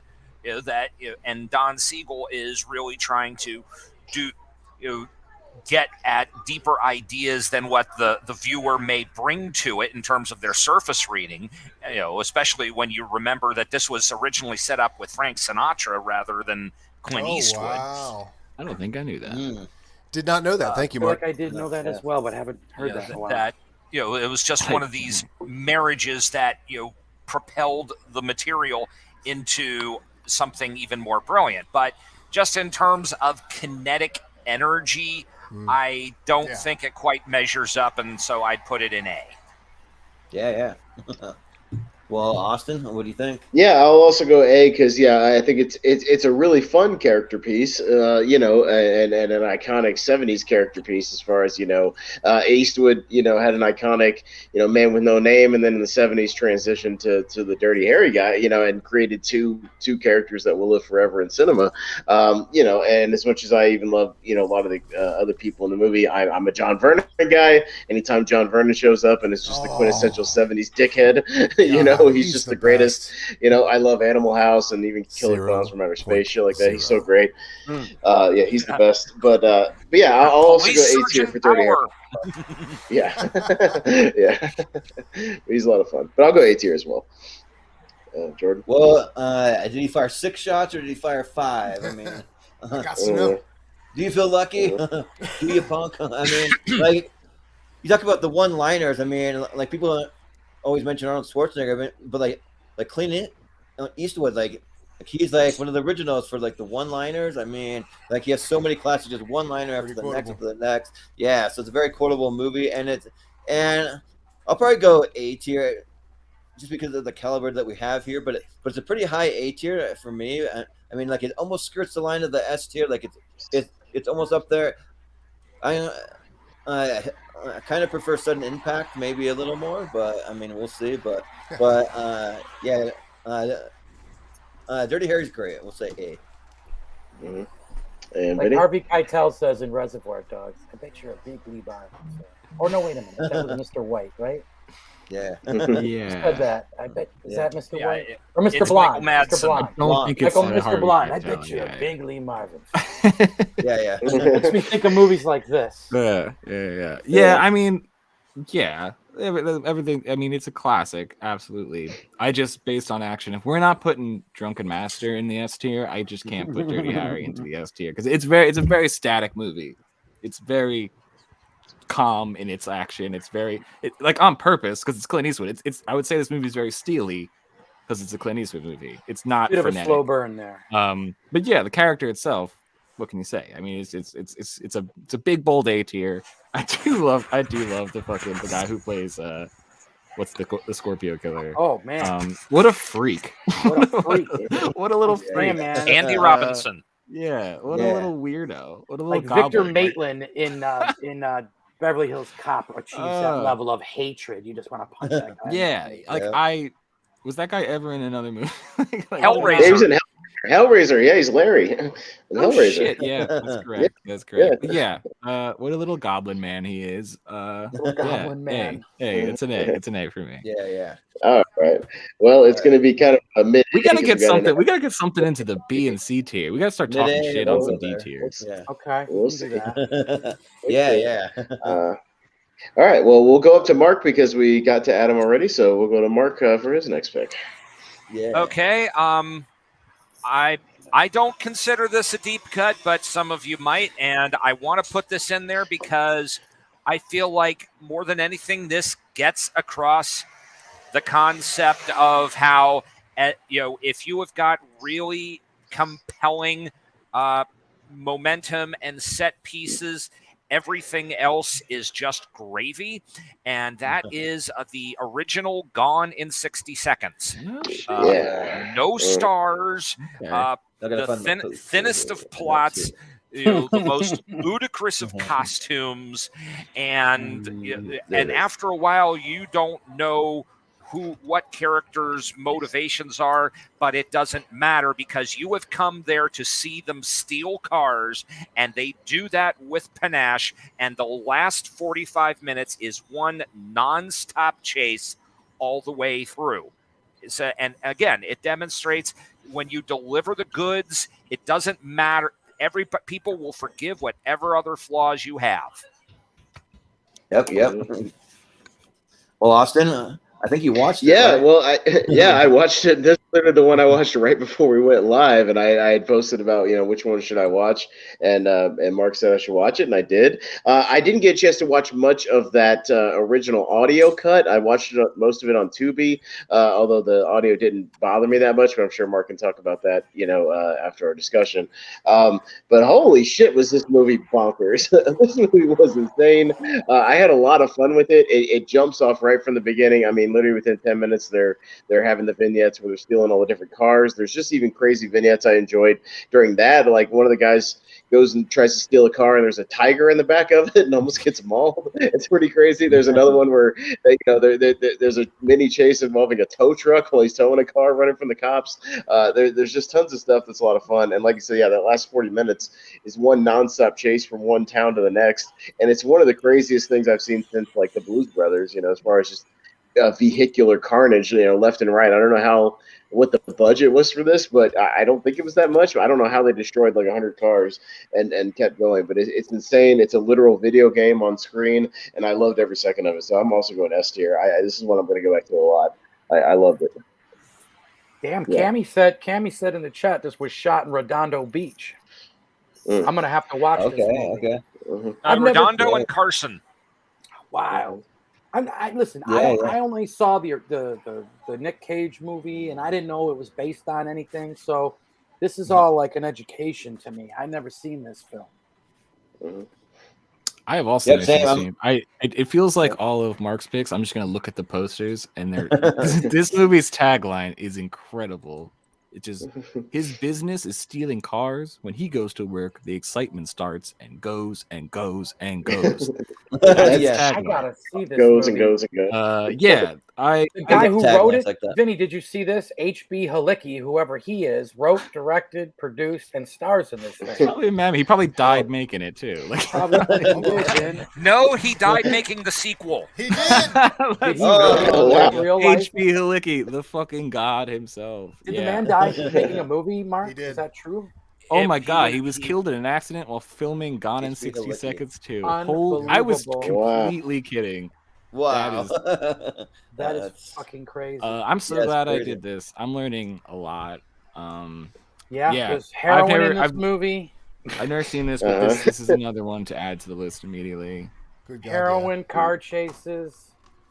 An actual action movie. This is an actual action movie. Yeah. Yeah, WIT, you're right. 93 cars destroyed in the most incredible crash ever filmed. That's how they spent Wow. What a catchphrase, huh? What a tagline. That's the secondary tagline. Yeah, man.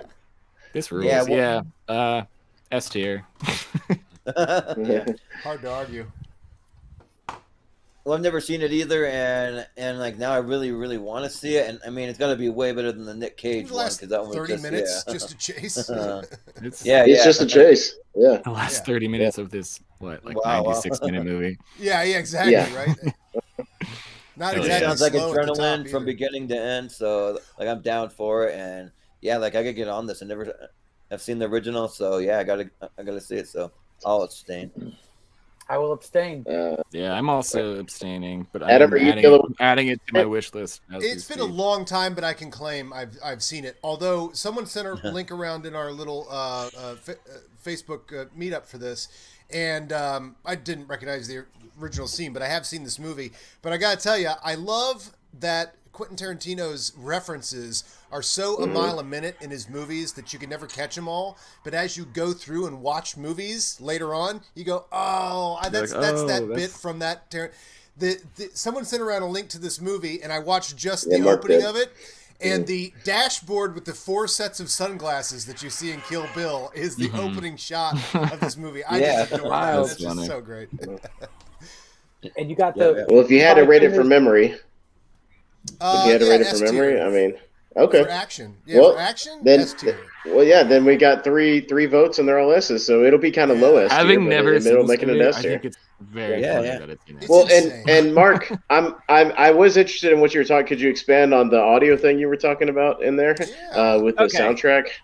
Oh, well, when the movie was originally released, there was a song score done by Toby Halicki's brother.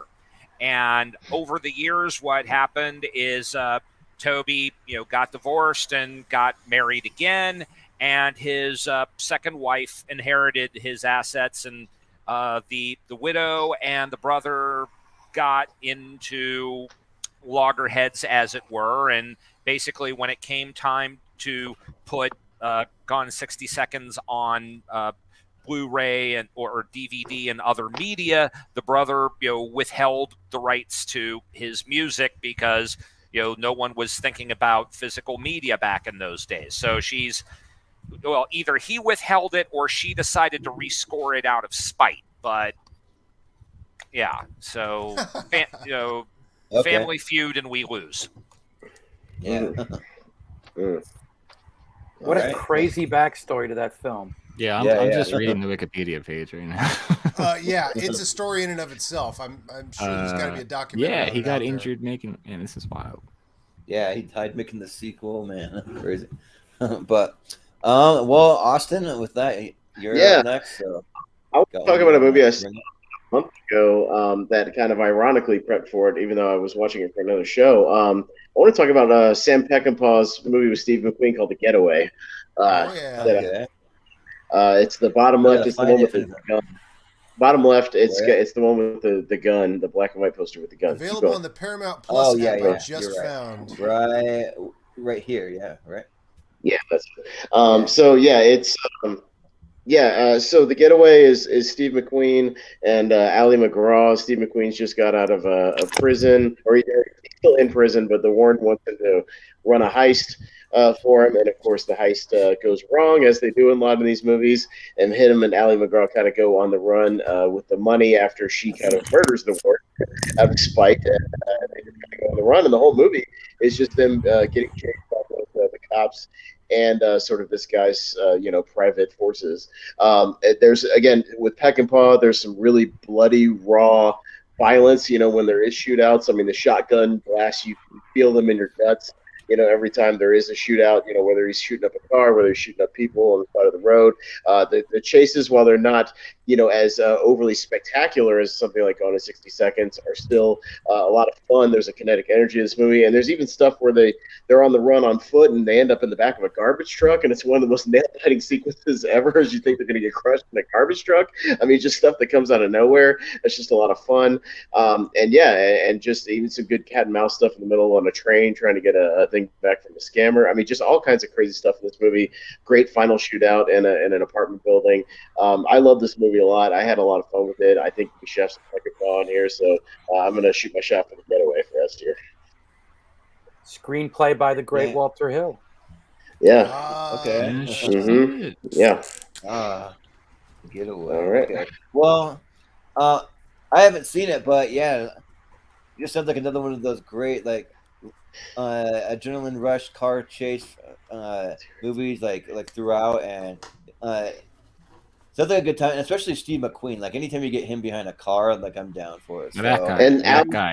Alan Fury is kind of one of the main bad guys in this one who's after him. He's the guy who plays Sollozzo and The Godfather, and he's a great scumbag. He's got a nice scummy mustache in this one. It's a lot of fun. So scummy mustache. Yeah, he's the best. And Slim Pickens shows up at the end. I mean, great cast of character actors. That's right, Slim Pickens. So yeah.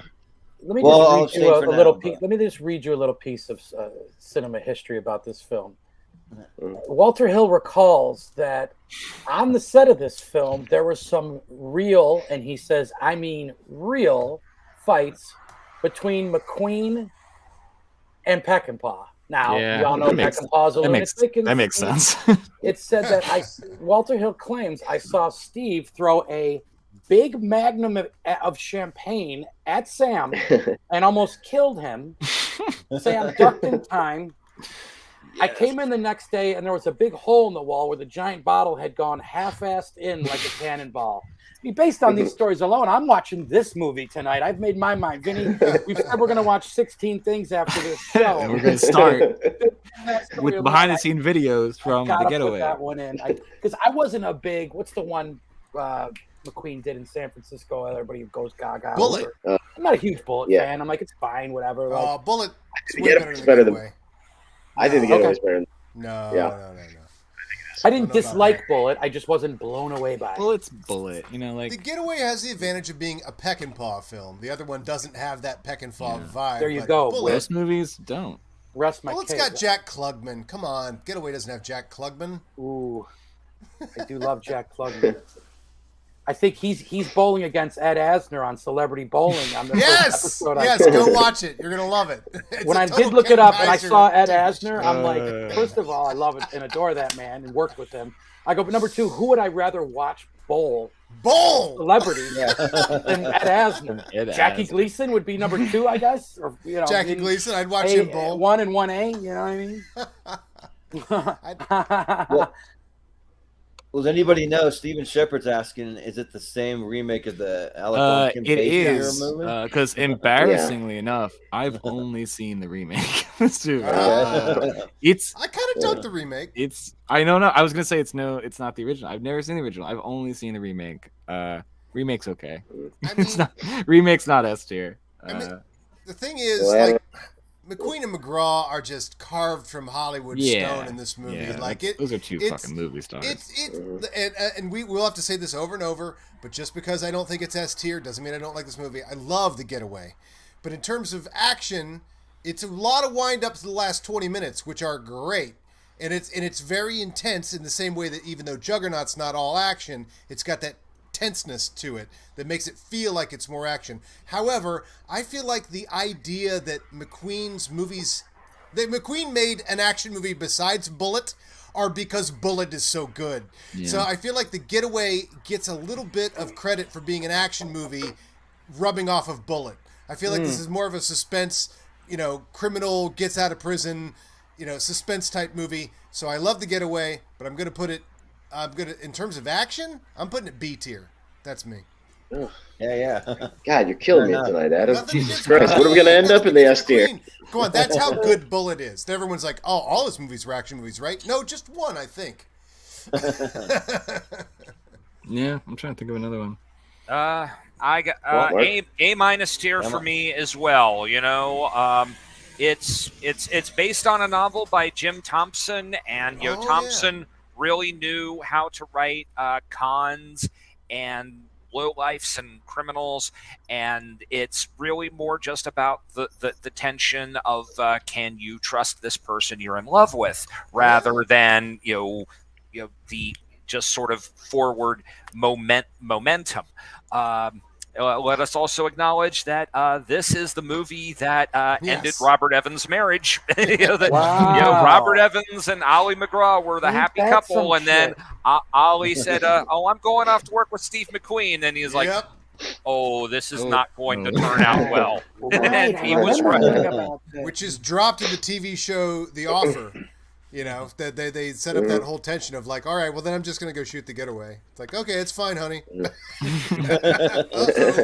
Wait, is that a good show? Is that a good show? Yeah. Kaiser, it's your new favorite show. Kaiser, watch that right after you're done with the show. No. You have a few things that you need to watch after this. Yeah. Juggernaut. Add it to the list. Gone in 60 seconds. Every single episode of The Offer.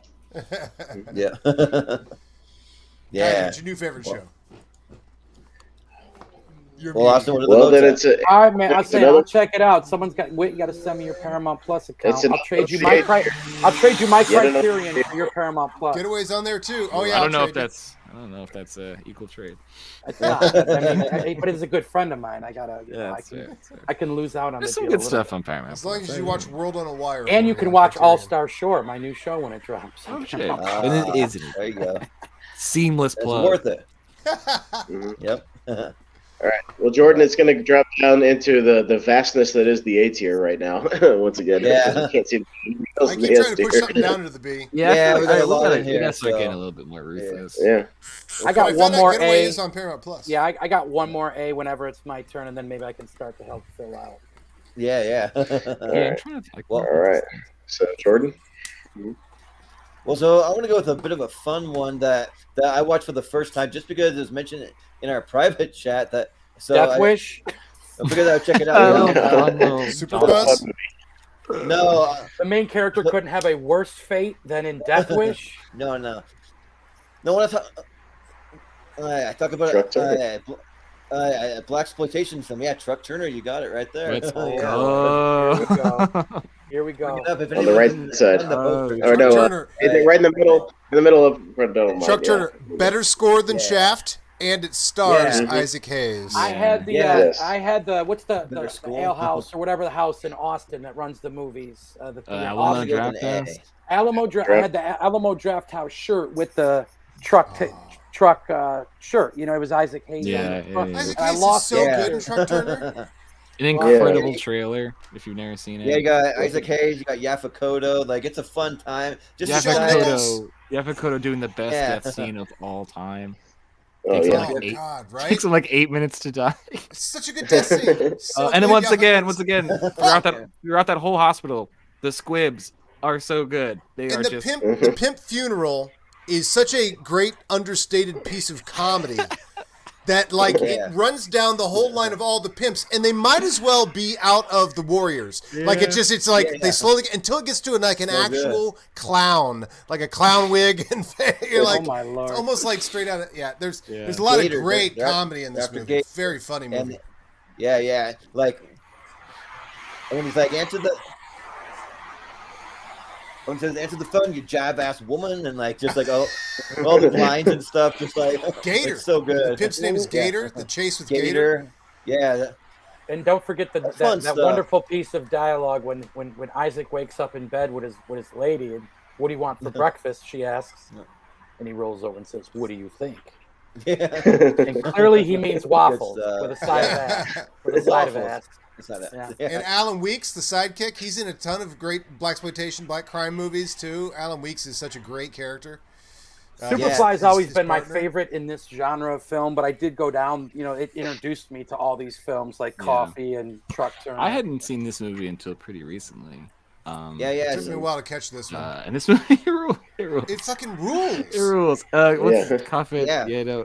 Just. I almost want to give it S tier, almost, but I feel like it's not quite to the Warriors level for me. It's that's there, the thing. but... We've got such our S tier is so imposing. Yeah, we really right set the bar very high. I can't, in good conscience, put this on the same level. No, it's a perfect B tier movie. It's like the best of the B movies. It should be a B tier, like perfect best of the Bs.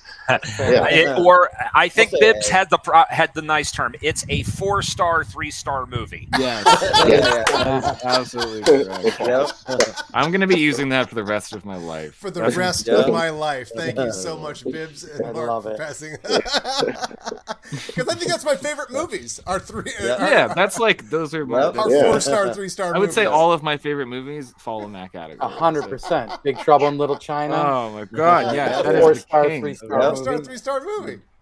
Yep. Favorite. But Truck Turner, man, if anybody hasn't seen it, holy crap! Anybody watching this? I mean, I've seen plenty of what they call blaxploitation movies, black crime cinema, but I hadn't seen this one until a couple years ago. I had the great fortune of working on Black Movie Soundtrack, which is a celebration of black cinema through the music at the Hollywood Bowl. They're going to do it again this year, so I would plug that. That sounds pretty And I do all the video for it, and so we do with full orchestra and an amazing live jazz band. Oh, wow. Yeah, and there's an opening montage. It's like the history of black cinema, and then they did it. They usually do a separate blaxploitation montage. Yeah, we're all gonna go.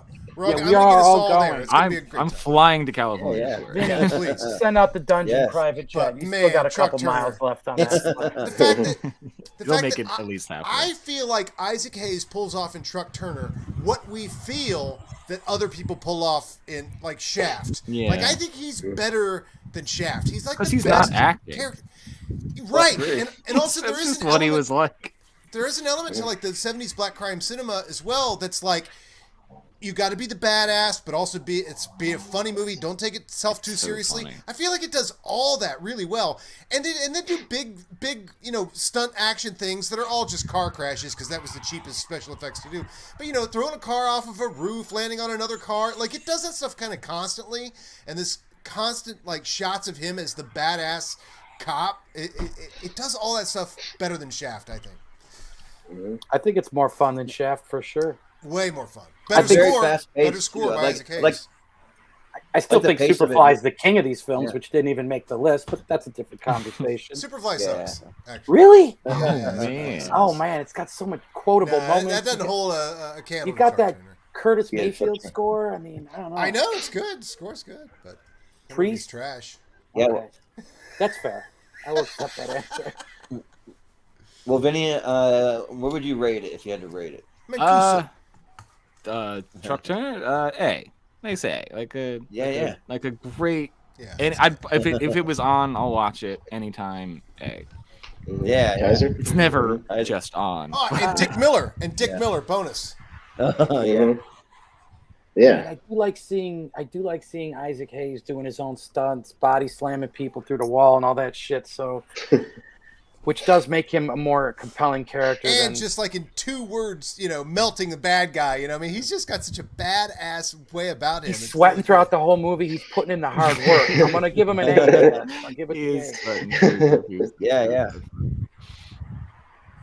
You forget how good he was. And his timing can be off. I love how his timing can, someone will get thrown through something and then he'll look after 2 seconds. Makes it though. I understand. It goes back to the Bibbs quote. You know what I mean? In the salon scene, which is playing right now with Nichelle Nichols, the two of these, when they come together, this movie is exceptional. Where would you put it, Adam, then? A tier, because that S tier is imposing. Marc? See Truck Turner? Yeah. I regretfully have not seen Truck Turner, but can let us give a shout out to its director, Jonathan Kaplan, a Corman School grad who did another really great 70s action film, which is not on the list because I figured almost nobody else had seen it, so I didn't want to bring it up, but that's Whiteline Fever with Jan Michael Vincent. And also did Over the Edge, The Accused with Jodie Foster. Oh boy! Broke Down Palace is very, very dependable action and women's director too. And again, I don't know if we're going to get to some of the Corman produced movies that are in the pile, but these are all people who had to learn how to do a lot with a little and moved up in the ranks because of that skill. Hell yeah. Yep. Yeah. All right. Well, Park Chuck Turner. Yeah, I'd put it A tier. But yeah, I've seen Truck Turner rules. Yeah, there's a podcast I listened to long ago that recommended Truck Turner, and I bought the DVD years ago. Yeah, and although it's a little hard to find as far as even on physical media, the Blu-rays are only imports. But beautiful transfer on the Blu-ray. Yeah, no, it looks great. I do own it on Amazon though. So, Hey, I like Truck. Yeah, so it'll be an A tier. Blu-ray. Yeah. All right. So we'll leave it right where it's at for now. We're going to do one more full round probably because we're at the hour and 45 mark. So we'll go around the horn. Everybody an official pick, and then don't worry, we do have a Hail Mary last chance round for any other last minute shout out. But don't worry, it's kind of like a quick speed round. We'll do at the end for ones we miss. Yeah, so but another official pick for everybody. So Vinny, what do you want to talk about next? Well, if it's my last pick, I'm gonna pick a film from your total just kind of your last full on full discussion. I still wanna represent my favorite director of all time with a film called Assault on Precinct 30. Yay! There we go. My man, John Carpenter. If anyone sees the poster, let me know. The GOAT. He's the GOAT. He's on the right side. He's the GOAT. That's right side next to Convoy. Untouchable in my opinion. This is not even close to my favorite movie of his, but it's still a nasty little movie. It is a nasty little movie. If you want to talk about just a nasty little film, they shoot a little girl with an ice cream cone. That's the most expensive thing ever captured in cinema history. Right through an ice cream cone. And her dad has to come pick up the pieces. Like, this is not. It is so deeply upsetting. Holy. The little girl gets blown away with a big gun. Films that feature incredible savagery. That's what all these movies. But this is another thing. This is like something we keep. This is something we keep returning to. You don't know what the deal is with this weird gang. Like they do all these. They make all these symbols. Like you're like, what's their like? Are they satanic? Are they whatever? You don't know. They're just a weird gang. This movie is again. This is such an early Carpenter that he was still doing.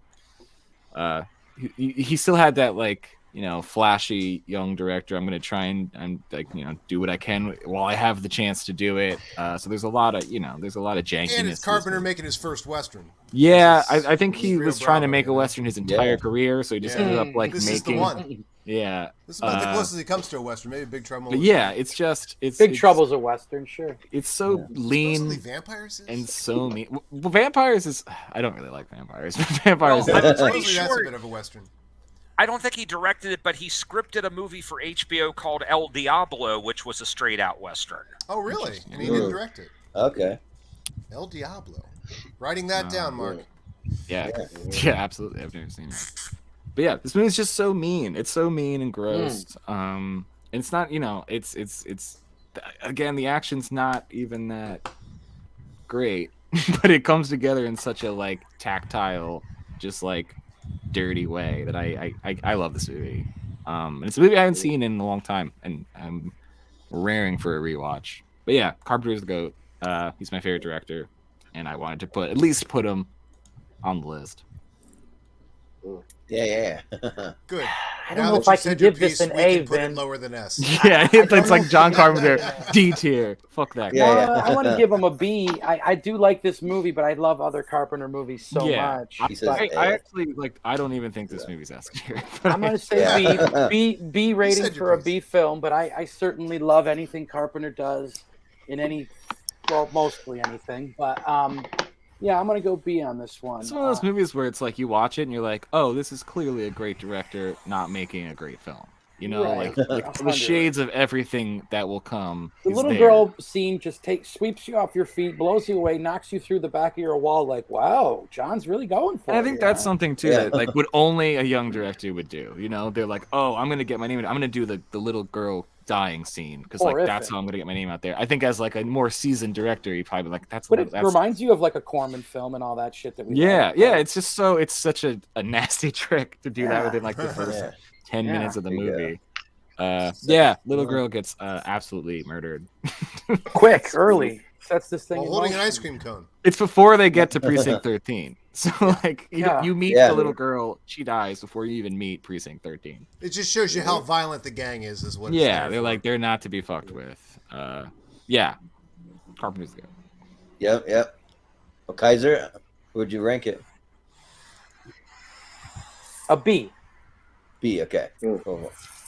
I got sirens coming. Hopefully, they're gonna keep going by my house and not pull in and haul me away from something. right. Well, Adam, what do you think? If it's C tier Carpenter, then it can't be A tier on this action list. So I'm going B. Yeah. And hey, Marc? C tier Carpenter is better than A tier a lot of other people. But I firmly agree. Marc, Assault on Precinct 13. Have you seen it?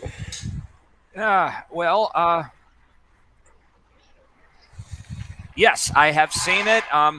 And it's you can't call it A tier Carpenter because obviously he's done much more polished stuff since then, but it is absolutely B plus Carpenter, and going by that, I feel like it should at least be A minus action. Okay. Yeah. Sounds good.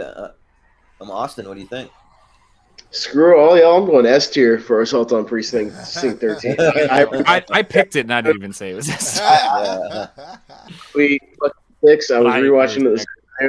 It feels like Night of the Living Dead with a gang of guns, and it's awesome. And I love Night of the Living Dead. So it's like they just keep coming, crawling through windows, breaking down doors, reaching through the walls. You can see why he would go on and do these horror movies. But I love the concept of them having to team up with the cops having to team up with these guys that are just being held in there just for survival's sake. Yeah, I love that they don't really explain much about the gang. They're just going around targeting homeless people. Like, they don't actually shoot anybody till the girl, but like they're you don't know the reason why they're going around just shooting random people or targeting random people. How do I get the audience's attention?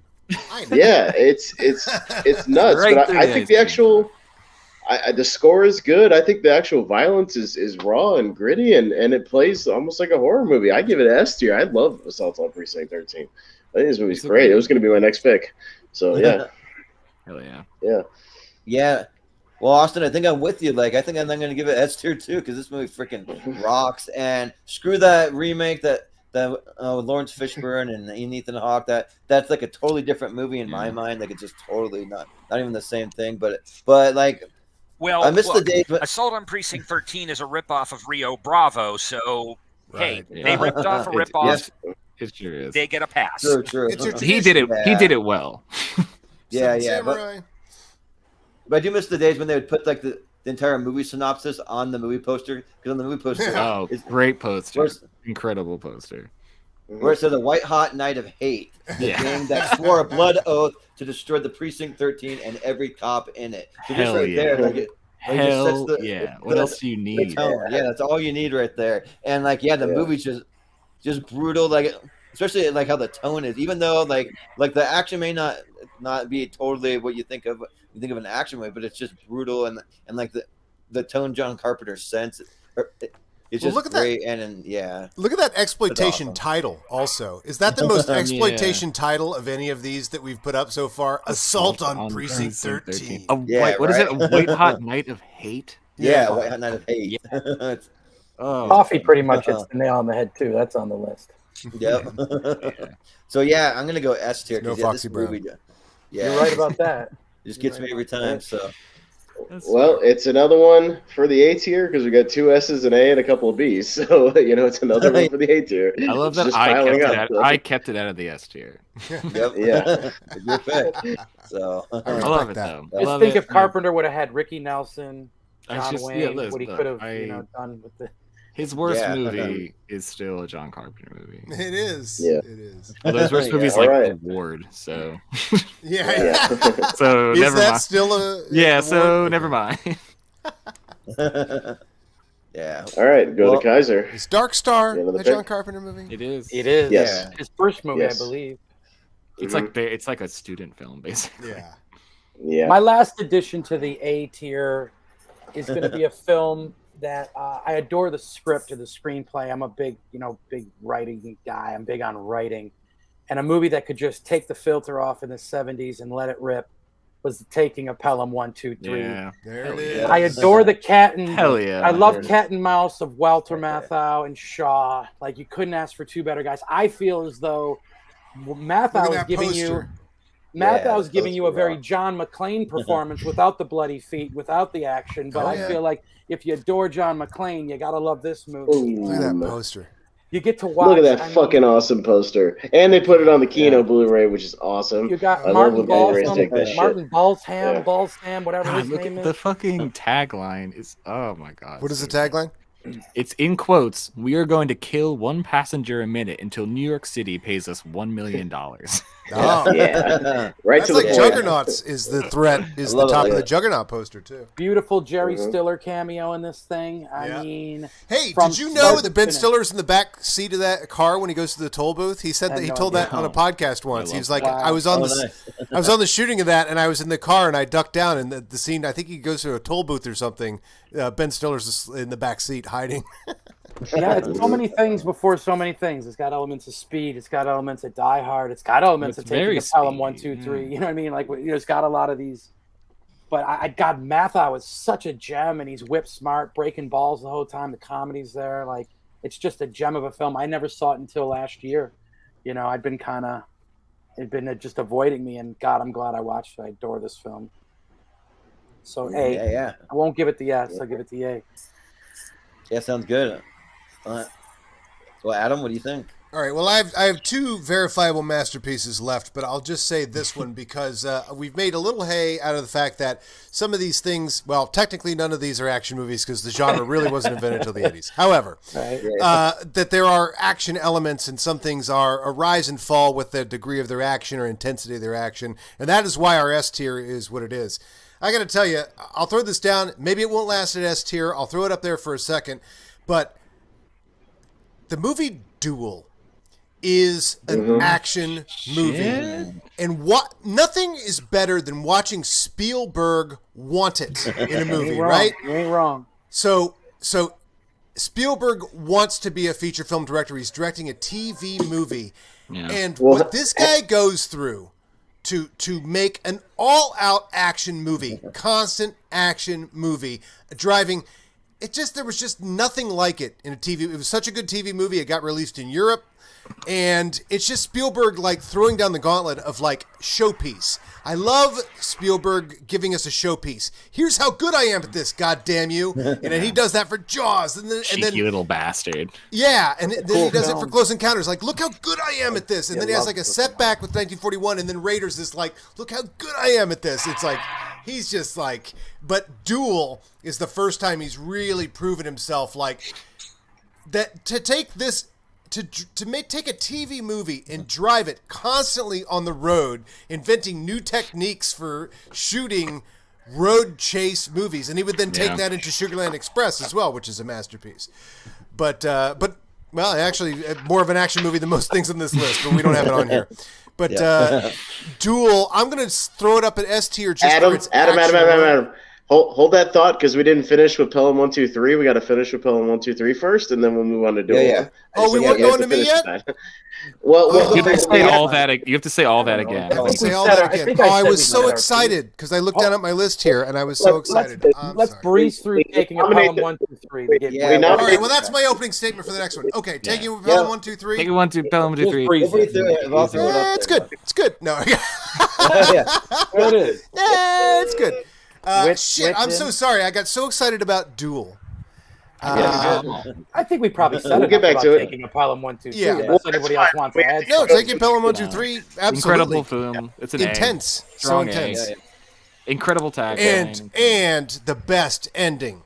Like the very last one. I won't blow it for anybody who hasn't seen Taking feel like Pelham 1, if 2, anybody 3. hasn't seen it, Right. If anybody hasn't seen it, literally the last moment that like brings the whole thing down, you're like, Holy crap! And it just brings the whole movie to a close. Those are the theme of the. That's the entire theme of the movie. Makes it such a full experience. That's so good.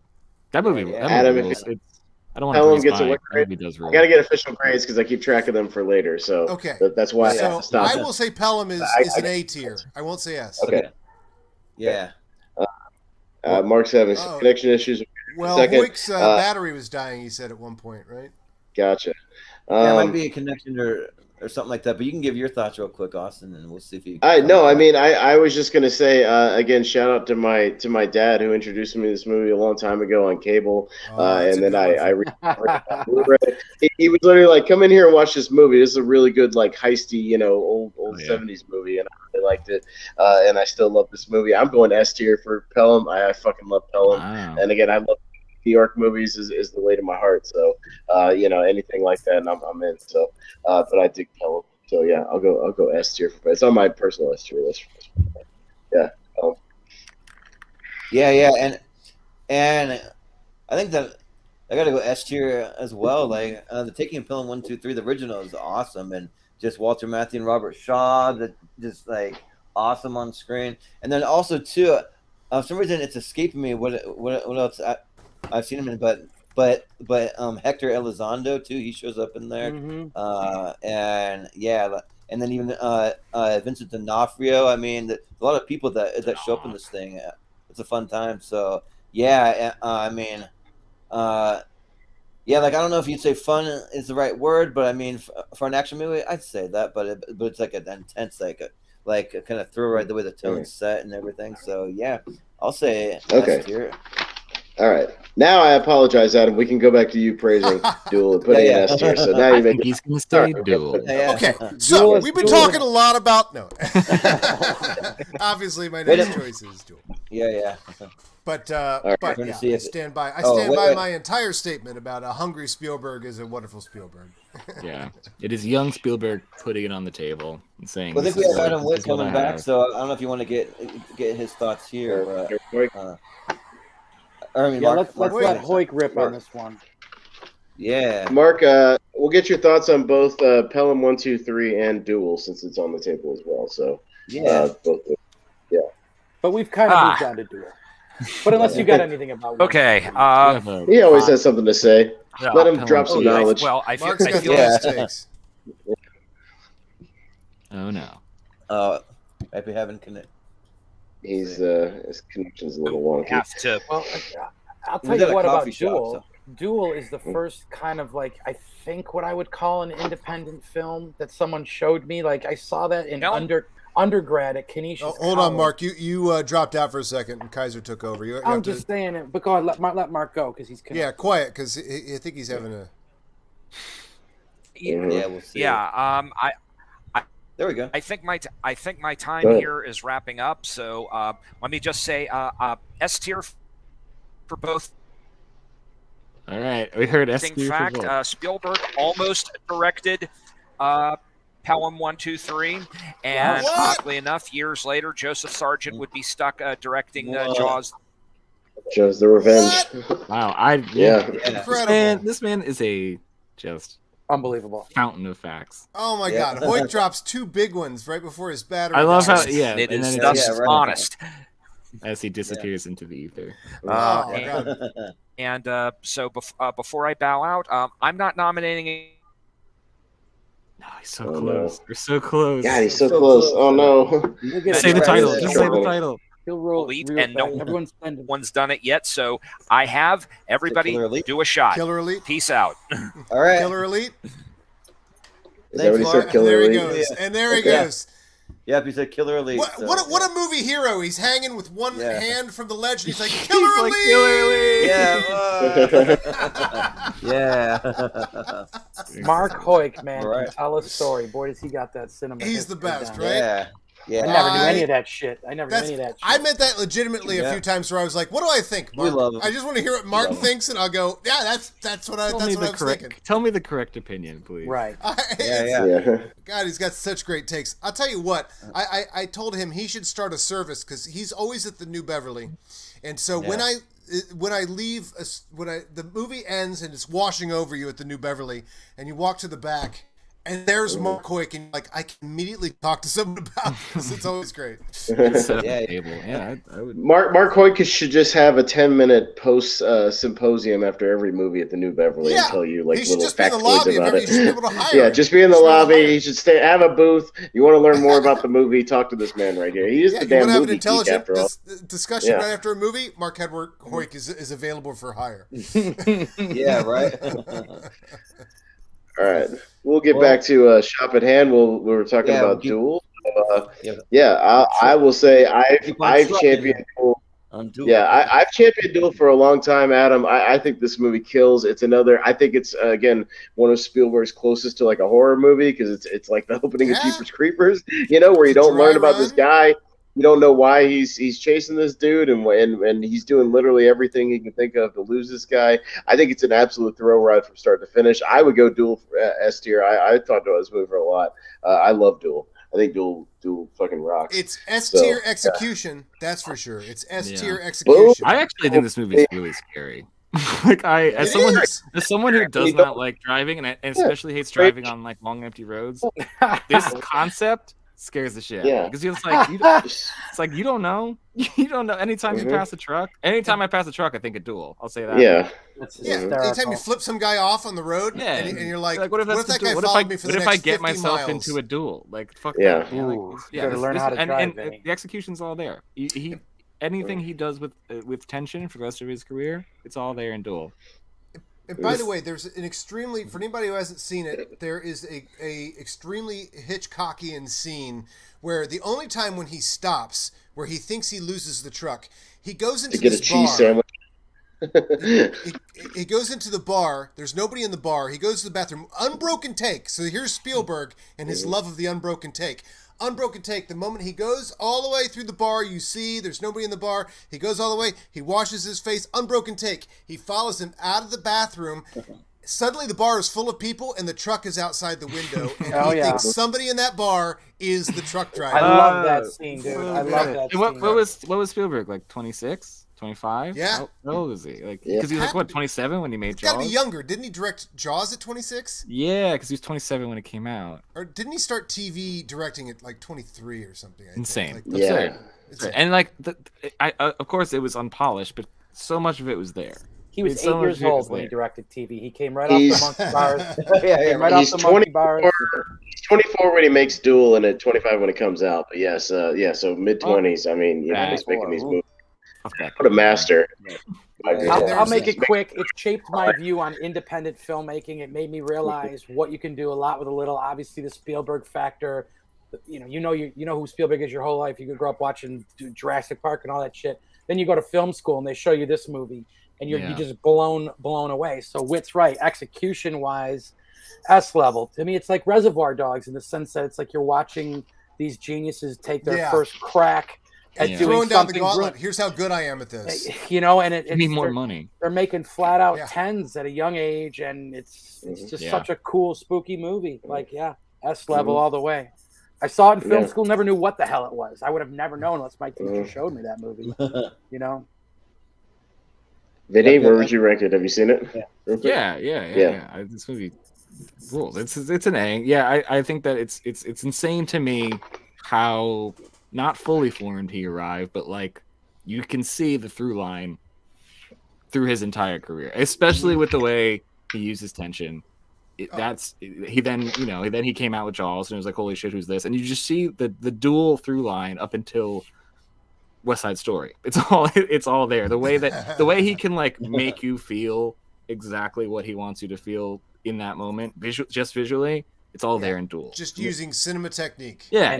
He's just like, the way you use sound. Think about that shit. Like there's moments with no dialogue. The truck sounds like a dinosaur. Like it's just brilliant. If you want to be a filmmaker, watch this movie. It'll teach you something. I would say like that's. Dude, I'm glad you mentioned that they showed it to you in film school because this movie is. It's like if you want to know what a director does, if you're like, oh, but like what does a director do? How do they affect the movie?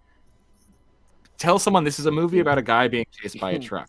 And that's it. And then show them this movie and you're like, oh, that's what a director does. That's what a director does. by a director directed a movie. Come on, dude. The scene where he's at the railroad crossing with the train going by, and the dude's nudging him closer and closer to the damn track, like just inch by inch. I mean, it's fucking terrifying. Here's It's a how horror good movie. That's Quint falling into the shark's mouth. Here's how good Spielberg is. Everything we've highlighted about all these other movies, this little bit from this movie, this little bit from, he does like he does all of that just so much better than other people. Yeah. He's so that is, good. and that's what people like. But like, what makes Spielberg Spielberg? Part of it is like he just does it better. Like I don't know. He is. He's just the greatest director of all time. He just does it better. Like all the stuff that directors do, he just does that better. He does it, and he makes it look easy. That's. Remember what we liked about Superman? Think about what Spielberg does when he does. Yeah, that. well, remember when we So called much better. Superman magical and spellbinding? Yeah.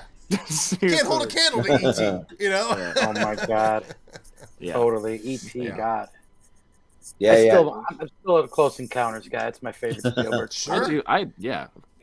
The sound in My that, number one. the way that movie uses sound is just that Remarkable brings me to tears film. every time. Yeah. Steven Jordan, Spielberg Well, is pretty good. He's Well, no, what I'm pretty watching good. after this because Duels is one of two Steven Spielberg movies I haven't seen yet, and the reason why is because it's always been right at the top of my list to watch. But whenever we do these shows, we usually only try to include things that were theatrically released, just because there'd be way too many movies on all these lists and stuff. Yeah. So Well, we this do one's off a couple grandfathered in. things. Yeah, Yeah, it yeah. kind of Yeah, like it doesn't even matter at this point because like Yeah. So I got to really see long, it. So like after this show, that I know what I'm watching. Duel before I go to Yeah, bed. and it was every released in night. Europe. I'll say this before we move on. Both Pelham and Duel got at least 3 S tier votes, and right now that's still more than everything in the A tier. I think both of them are going to get the bump now. Get up there. So, Oh yeah. So We can just at least for now. Now, Yeah. for stuff that as it gets more, we'll I like seeing highlight. Duel up there. I like yeah, that seeing makes Duel me up feel there. Yeah. bad. You know, I don't Duel agree. belongs I don't up there with agree. French Connection, Star Wars, Warriors. Yeah. Mhm. We had Spielberg up there. Come on. I'm not feeling Yeah. great about the Gone in 60 Seconds being in the S tier. To be No. honest with you. I am. Yeah. That No, movie's it's a trashy movie. It's meant to be trashy, though. I know. Yeah. yeah. Trust me. I love trash. I live in the trash. Vinny Yeah, would not it's- say that's a movie that fucks, but a movie that gets a hand job. Yeah, So, that movie, maybe that movie does over the pants stuff. Like I over get the pants that. stuff. Like, Sure. Yeah. Yeah. Well, I guess Austin, you got to pick. Yeah, I don't know if anybody will agree that it's an action movie, but I think the action in Apocalypse Now is pretty goddamn raw and nuts Oh, yeah. for what. Oh, yeah. So I would maybe shoot my shot for Apocalypse Now because I'm with goddamn is that one invasion of the village like near Holy the end of that movie, shit. just one of the craziest Yeah. fucking ever filmed in the history of cinema. And that's what he And was it's going so- for. Yeah, and just and the stuff is so visceral on even on the when they're getting hit on the boat, just out of nowhere, and Oh, it's yeah. just it's violent as shit, and I just think I included the movie on the list because I wasn't sure if anybody was going to go with me, but even just as a war action movie, I think Apocalypse Now has still some of the craziest scenes ever filmed. It's stuff that still holds up. Obviously, when you watch Hearts of Darkness and you see the sheer will of him trying to get this movie made, and using all these real helicopters and all the stuff he went through for years to try to make this movie, I think we should acknowledge it in the S tier for action movies. So I'm going to go S tier for Apocalypse Now, but I'll see what you guys think. Yeah, I mean So, when they re-released this movie, I saw it in IMAX, and Incredible, I'm right? not kidding. During the invasion scene, I thought I was going to have a panic attack. It's Right? Yeah. Same here. so viscerally overwhelming from visuals to sound. I was like, I might have to get up. Like it is Yeah. so like overbearing in it, and like you said, it's exactly what he wanted to do, and like that's down to like the stuff you barely hear, like the like subconscious shit he put in like the sound. It's all so stressful and overwhelming. I don't know if it's an action movie, but like I don't know either. I That's an action sequence. I'll love give this that. movie. This movie I think is a master. It's a sloppy masterpiece. It is. It's one of I don't know. It's one of the best war movies of all time. It's one of my favorite movies of all time. I got to talk to Francis Ford Coppola about this movie, God damn, and he was Vinny. telling Oh, me damn. he was saying, and he was saying like he wanted to make an anti-war movie, but he couldn't help himself from making war look cool, look so cool. Beautiful. Like this movie is like so viscerally violent, but you're still like, because of the filmmaking, you're like, this is amazing. And he was like, I didn't want you to think that, but he was also so young and so ambitious. He was like, I couldn't help but show off a little bit. It's just like, I don't know, that one scene is too much. Which one, Vin? Which scene? The like helicopter, like the Flight of the Valkyries. Oh, like, yeah, helicopter. of course. Yeah. Like Kilgore. it is just it is what movies are all about. It is just It like took me all these years of my life and hanging out with Adam WItt to realize it's the greatest film of all time. So I'll just leave it at that. WIT's got a plug in here somewhere. Yeah. It's the best film of all time. By the way, you can Yeah. if you're interested in hearing about Apocalypse Now from a drunken John Kaiser and Adam WItt, why I the was playing Ford a character. Fiesta is available because Harrison Ford is in this movie. it's really funny. He's like the Netflix thumbnail. He Like, is and, the and I'm Netflix just thumbnail. and like That I is remember we so were scrolling and He's in my the movie fiance, for she 5 she was like, did they make a sequel to Apocalypse Now? And I was like, no, that's Apocalypse Now. Harrison Ford is in Apocalypse Now for like 2 minutes. Yeah. He's in there for 2 minutes, and He shows up and he's just like, hello, and then he leaves. Yeah. This movie is a masterpiece. I like don't know if I can physically or emotionally put it anything other than S tier. Like it's just like I don't know if it's an S tier action movie, but it's almost on the level of Star Wars for me, where I'm like, it is. It's like To me, it's Friendly like the competition between two good friends. To me, it's like the opening scene of Saving Private Ryan is so goddamn good. It doesn't really matter how good the rest of the movie is because it just, it just exists. But this movie is that good the entire time. It is. Like down the river and like you don't even get to Brando until the end, and then Brando puts on one of the craziest performances of all time. The way that he's just like playing with the light, and like you can tell everything's purposeful from the way. Like I get it, yeah, he was super fat and he didn't want to be on camera, but like, but the way he's using the shadow and the way like he's just like playing with it's the best. This movie The is way that Vittorio Storaro, Vinny, Vittorio what's his name? Storaro Vittorio shoots. Storaro. Please listen to the Ford Fiesta, available on all podcasting platforms. Yeah. For John Kaiser. That's what I'm talking gonna. about Vittorio Storaro. That's what I'm gonna do after this is over. Is I'm gonna listen. You know to what? Fiesta. I'll just say this: Yeah. I hadn't seen the movie, guys, in a long time, and it's like a field day, a field trip every day you're with them. So I brought over WIT's favorite kind of beer, and let's just say we had a few cans of liquid comedy. Watched a 10-hour movie and had to do a show. Had to do a show. Very long. Yep. But I got to tell you, I saw this in film school, and I was like, but I just watched it on VHS and square, format, 4x3. And now it's 4K, which fucking looks. Hey, sitting right here, here, twinsies. Yeah. There you go. And I liked it, whatever. But then I always said I liked the filmmaker's Apocalypse, Hearts of Darkness, better, which is a great documentary, of course. And then I saw exactly like you did, Vinny. I went to IMAX, and it's too much. It finally worked. It finally completely worked. And everything I heard him say that the movie was supposed to be in the filmmaker's Apocalypse, I was like, I don't even just see it now. I feel it now. You feel and it. The Kilgore sequence. Bones. The movie becomes Doctor Strangelove for the entirety of the time that Kilgore is in this movie.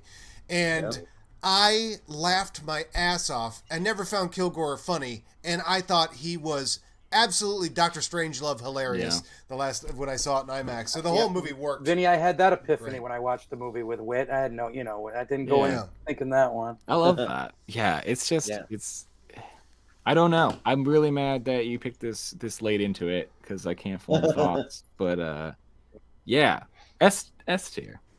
Yeah. This movie, what can like you hands say? down S tier. Yeah, and like I'm just hoping and praying someday I can see it on the big screen, just because I'm not kidding. I contemplated having to get up and go into the lobby because it was like shaking me to my core.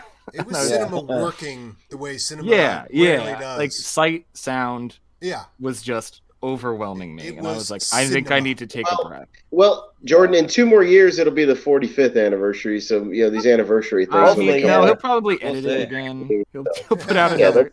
He'll put out another Yeah. cut. The final cut. He's gonna do the TikTok version of it. That's coming soon. It's gonna fucking rule.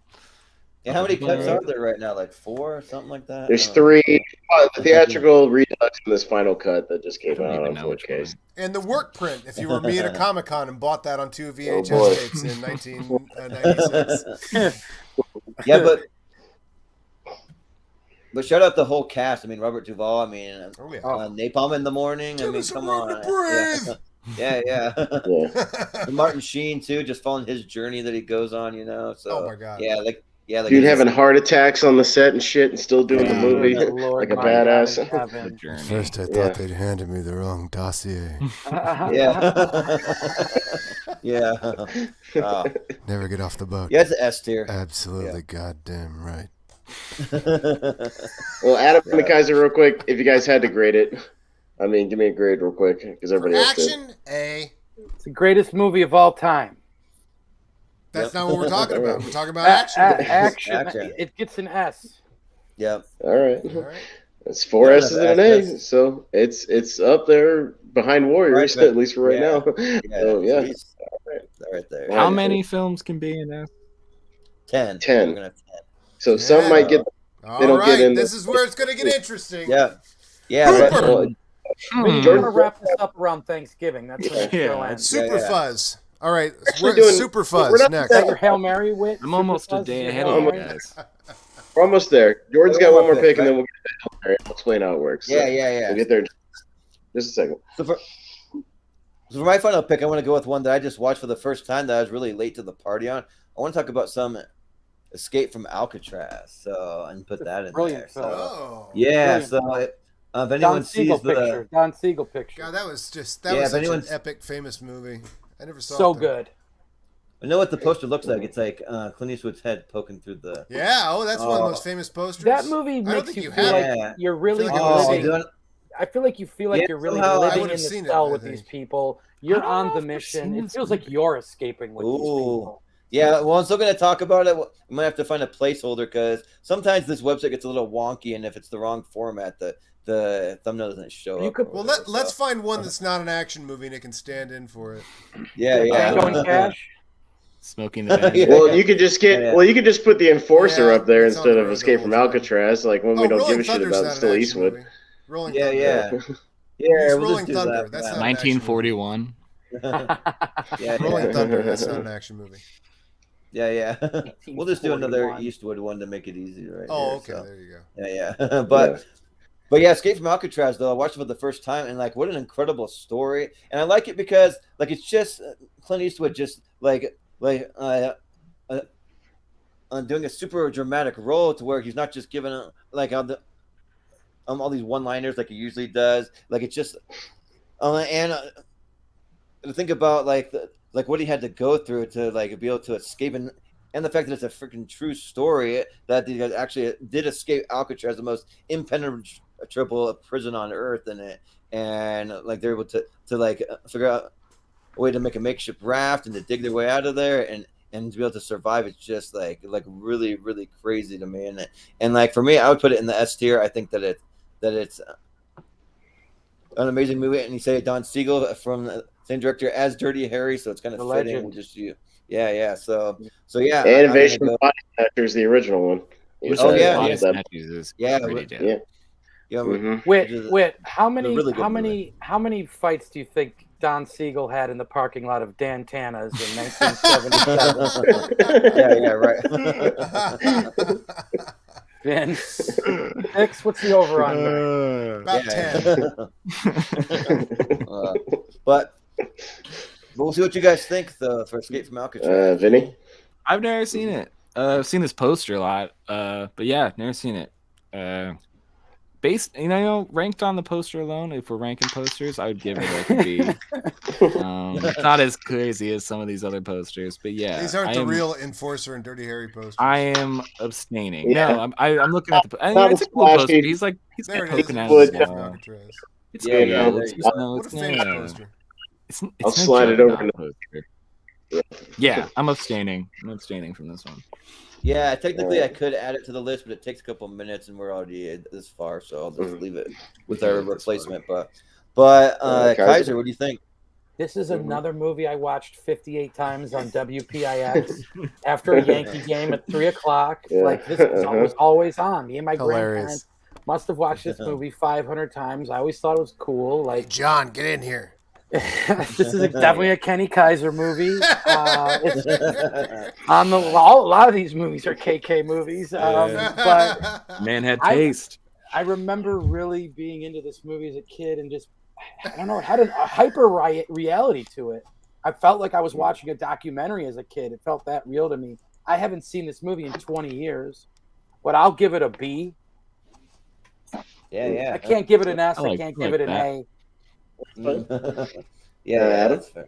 There used to be a thing called the ABC Sunday Night Movie, and so many of these movies we're talking about here were ABC Sunday Night movies, and you'd see the ads all week, so I know all the clips from these. Escape from Alcatraz was a constant ABC Sunday Night movie, and yet I've never seen it. Oh, wow. Okay.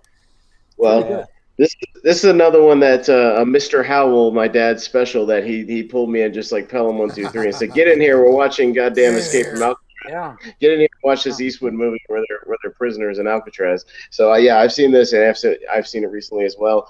Shout out to the late great Fred Ward, who's one of the prisoners in this movie, who I love. Oh, really? The way, he's on the side. Ward, yeah, my boy from Tremors. I'm a big Tremors guy, so but he's in here.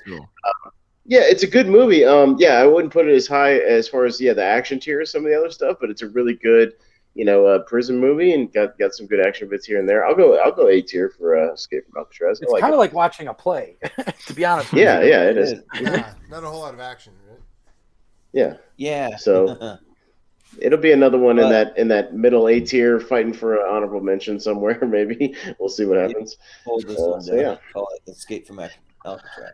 All right, so we have come to our last chance Hail Mary shout out round, and here's how it's going to work, gentlemen. Basically, the rest of the list, you guys can pine over it, look over it. If there's anything else you think on the list deserves either S tier or like a high A tier, I want you to shout it out. I'll write them all down for everybody's picks, and I'm looking for crossovers to get official picks on them. So if Vinny suggests, I don't know, Mad Max, I'm just throwing out an example, and Kaiser also says Mad Max, then I'll write that down for an official. We'll go around and do a rapid fire vote on that officially. So that's what I'm looking for, is those crossovers. So if somebody says a movie that you like as well, make sure you say it as well as make it a crossover account. So that's what we'll be looking for, but I'll write down everybody's picks. What the fuck? 1941 is really on the list? I thought Vinny was joking.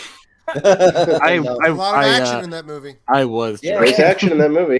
It's on the fucking list, man. I can't believe you don't have to shout. Good ones. We got some bad ones. We got everywhere in between. So. From the director of Duel. Yeah. Terrible movie. Funny enough. Oh yeah, it's a terrible movie. I can't believe it exists because it is. Isn't Slim Pickens in that movie? Yeah, it's a fascinating failure. I when you watch it, it's a failure only a genius could make. It is a relic. I'm happy it exists, but man, unwatchable. All right, so we'll go up the ladder. So Vinny, I'll start with you. Just shout out literally anything you think is S tier, high A tier, something like that. And I got two more. Give me a few seconds. One just so I can write them down. But rattle off your list, sir. What have you got? I got two more martial arts forms for you. The 5 Deadly Venoms, incredible movie, and the 36th Chamber of Shaolin. There you go. God damn, Ben. Keep coming with the thunder. I think those are better martial arts movies. The 5 Deadly Venoms, that movie. 5 Deadly Venoms is the best martial arts movie. Oh my god. Is that the Shaw Brothers? Yeah. I think both of them. Love that shit. Yeah. They were great filmmakers. Yeah. So yeah. All right. I wrote them down. Kaiser, you want to call out if it's the same one? Make sure you say that. So if there's crossovers. We've gone out and established that the two greatest villains to not only come out of the 70s but to come out of the cinema history are Vader and Luther. Now, number 3 on that list has to be Sheriff Buford T. Justice from Smokey and the Bandit. Eastbound and down. You know what I mean? All those Loaded great up and trucking. Loaded up and trucking. The Snowman, the best friend a guy could have. Sally Field with Sigourney Weaver were my first crushes as kids. Sigourney and Alien, Sally Field, and Sally Field parachutes into that movie and completely changes it. It's a miracle what she does in that movie, and no wonder everyone fell in love with her. You're like, what the fuck just happened, and why am I in love? Like, she just like drops into that movie and changes it. It's an amazing trick she does. Buford T. Justice tells his son, "Boy, you cannot be from my loins." I love that line. There you go. So, like, I'm gonna put that in a B category. We don't have enough a couple B minutes ago. Yeah. I think Did Cam really call it? You know I was gonna go there. Yeah, I'm hurrying. I saw that movie New Beverly with Quentin Tarantino sitting in the row in front of me. Oh, I love it. Oh, Nice. Gotta give Smoking. It was tough for me to not give the movie to Clint and the Ape. I mean, because that was fun too. Because only Clint Eastwood can make owning an orangutan cool. You know what I mean? But America was under orangutan fever. It was like there was a movie with Danny DeVito and was it Going Ape?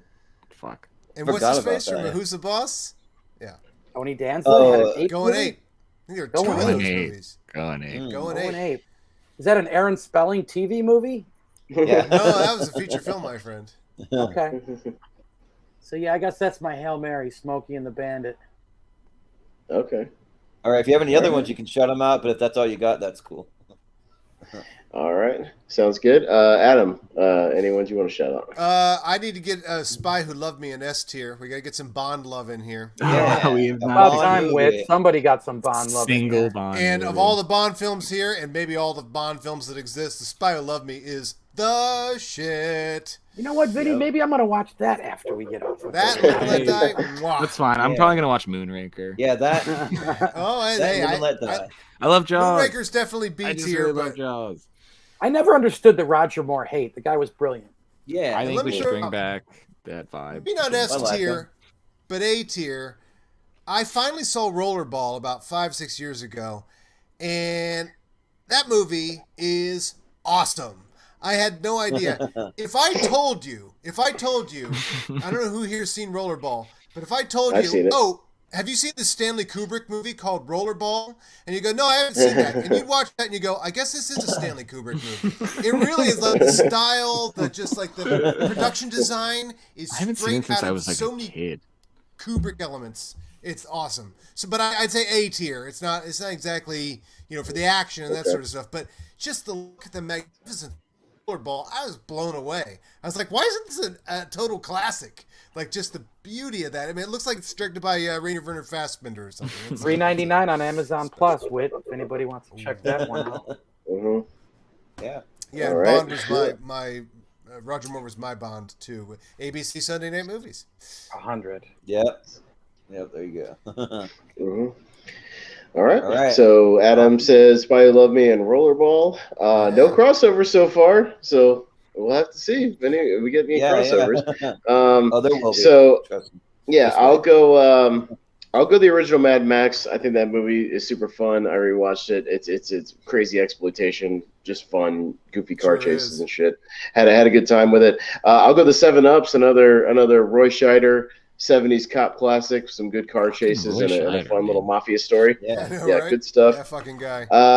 Yeah. I'll go Charles Bronson with The Mechanic. I think The Mechanic's a lot of fun and a good story. And I'll second Spy Who Loved Me. I think it's probably one of the better Roger Moore There's movies. a second. So yeah, I'll second that. So yeah, and that's I think that's all I got for mine. I said most of mine already that I wanted to fight for. So yeah. All right, Jordan. Yeah, well, I wasn't going to say Live and Let Die for my James Bond pick, but I'll also second The Spy Who Loved Me just to get James Bond, because that's probably my second favorite one on the list, so I'll go with that. What was your other one?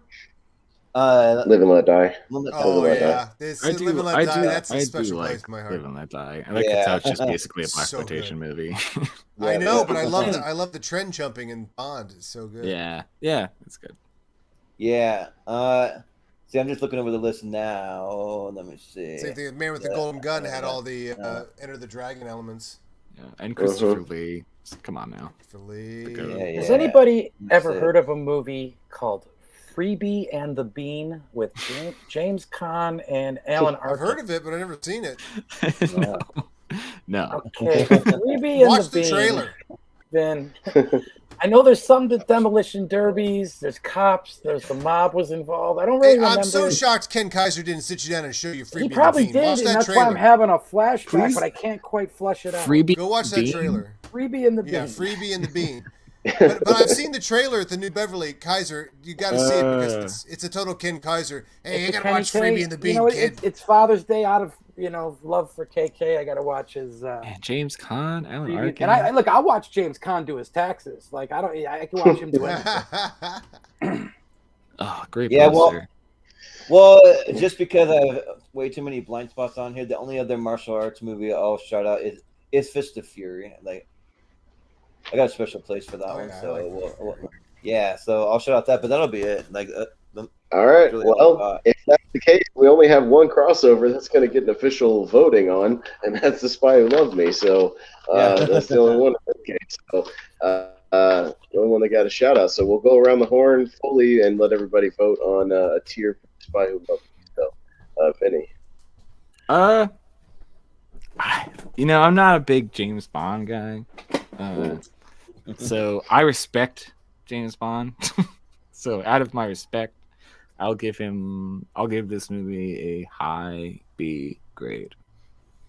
All right. In the Kaiser. 80s, they all seem to be the same one, so it's hard for me to discern. But sure, we'll go A for any. The Spy Who Loved Me. I don't even remember that movie. I haven't seen these movies since I was a kid. That's a Roger Moore, right? yeah. I just don't remember. I remembered Live and Let Die or Live and Let Live, the one with the Duran Duran soundtrack on the. I remember that one. Grace Jones. I don't know. Bond blends in for me, man. I love the dude, but I respect James Bond. I like the movie. I like a lot of them. I guess he's an A. I don't know. I've never been a big James Bond. Was The Spy Who Loved Me? Was that Nobody Does It Better? The Carly Mad Simon? Max, I give an A. B maybe the first one. I like the first one. I like that they just went out there and fucking crashed some cars. Sure. Yeah. And then we're gonna put. I guess we got to put Freebie and the Bean at a Z. Yeah, right. Yeah. Top of the Bean tier. Classic. Yeah. I'm watching Freebie and the Bean after this, so strike. There you go. Everyone's got their picks. Yeah. But Adam? I'll say left to watch 8. it now. He's already watching. Yeah, Oh yeah. I think he's still watching Truck Turner. So there's no way that Truck Turner isn't making sure like he's not hiding. This stream is. Yeah. Which you're not hiding right off camera or something, but yeah. Vinny, can I pivot real quick? Can I pivot to one thing real quick? Vinny, best movie you've seen this year? Just to go on a random new movie or new movie. Everything Everywhere All at Once. Yes, exactly what I was gonna say. Sure. Followed probably by Top Gun Maverick. Top Gun. Is that streaming yet? Everything Everywhere. Everywhere. The correct answer. I think you can rent It'll be soon. Okay. Yeah, if it's not already. I think it's like a $5.99 thing. I also really liked X. Anyone here see X? I saw it. I saw X. X was. I really liked it. I liked it. Yeah, very strange. That's probably my top 3. It's probably my top 3. Yeah, good stuff. I liked it. Yeah. Glad we got that in. Nice little mix. Well, Austin, where would you rate The Spy Who Loved Me? A. A. Okay. But I'm a Connery, Daniel Craig guy, and even Timothy Dalton more than Moore. So yeah. License to Kill is a fucking killer movie. Oh yeah, License to Kill, yeah. Yeah, I'm all in all those. License to Kill, The Living Daylights, some of those, yeah. But I was a fan of Craig. I like Craig's portrayal. Yeah, but for The Spy Who Loved Me, I'll say S tier just because I want to get some James Bond love, and I feel like James Bond was all over the 70s. We got to get at least one in there, so it's kind of like a strategy move. Try and get one in the S tier. So July 7th for everything. Yeah. Everywhere all at once. It's good. It's worth the hype. The hype is real in that movie. I believe. But now I'm trying to find the poster. I don't know which one. But if you haven't seen Top Gun yet, that's a movie I recommend. in theaters. I will eventually. It's got like some red on top. It's got like a submarine on the bottom. Let's see. Scroll down. I don't know. Did you forget that one too? It's on here. No, I'm pretty sure The Spy Who Loved Me. It should be there, but let me check one more time. Times are forever. You could just play the trailer again, and everybody could watch that for a second time while you. Yeah, right. My on top row, right next to Logan's Run, right there. Right here. Oh yeah, Man, okay, that's it. Yeah. So where does it end up? A? Well, I don't know because Adam didn't vote on it, but it was one of his. But he's going to give it an A. Yeah. At least an A or an F. We'll throw it an A tier for now, and we'll see where it ends up. So we'll throw it right there, but all right. So what we've got to do now is, because we need 10 for the S tier. Some ones are actually this loaded A tier. Some of them are going to get the bump up actually into the 10 for the S. So I think what we're going to do is I'm going to scroll back to my my handy dandy chart here that I keep track of all the votes, as wild as some of the votes have been tonight, and at least find the ones that had some overwhelming positivity, even if they weren't all S. So, and from what I've seen, Assault on Precinct 13 is a possible contender. Sorcerer and Juggernaut and Superman are all possible contenders. As far as ones that had a couple S tier votes and some A's and things like that. So those are contenders. Everything else was like one S and a bunch of A's and things like that. So those are probably our strong contenders for right now to get the bump. Drunken Master as well.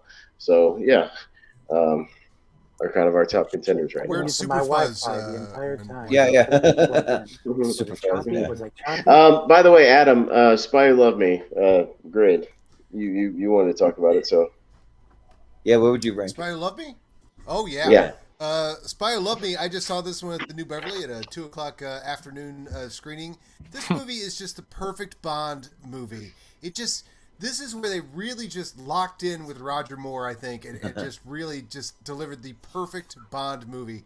There's submarines, there's theft, there's a giant structure that rises out of the ocean. The Ken Adams production design, all the rooms. God, I would love to live in a Ken Adams designed house someday. But the world hops. They hop all over the place. This one's got Jaws in it. Jaws. Right. Yeah. You can't. That was always a big draw for me when I was a kid. If Jaws was in it, Yeah. I think Jaws was every kid's favorite character. I think you're right. You're right. It was mine. Yeah. It was mine. I was like, that got the coolest thing I've ever seen. Yeah. So I mean, it defines Bond. That song. What was the song? Is it Nobody Does It Better? Is that this one? Yeah. Great music. Yeah, Nobody Does It Better. Come Carly on. Simon.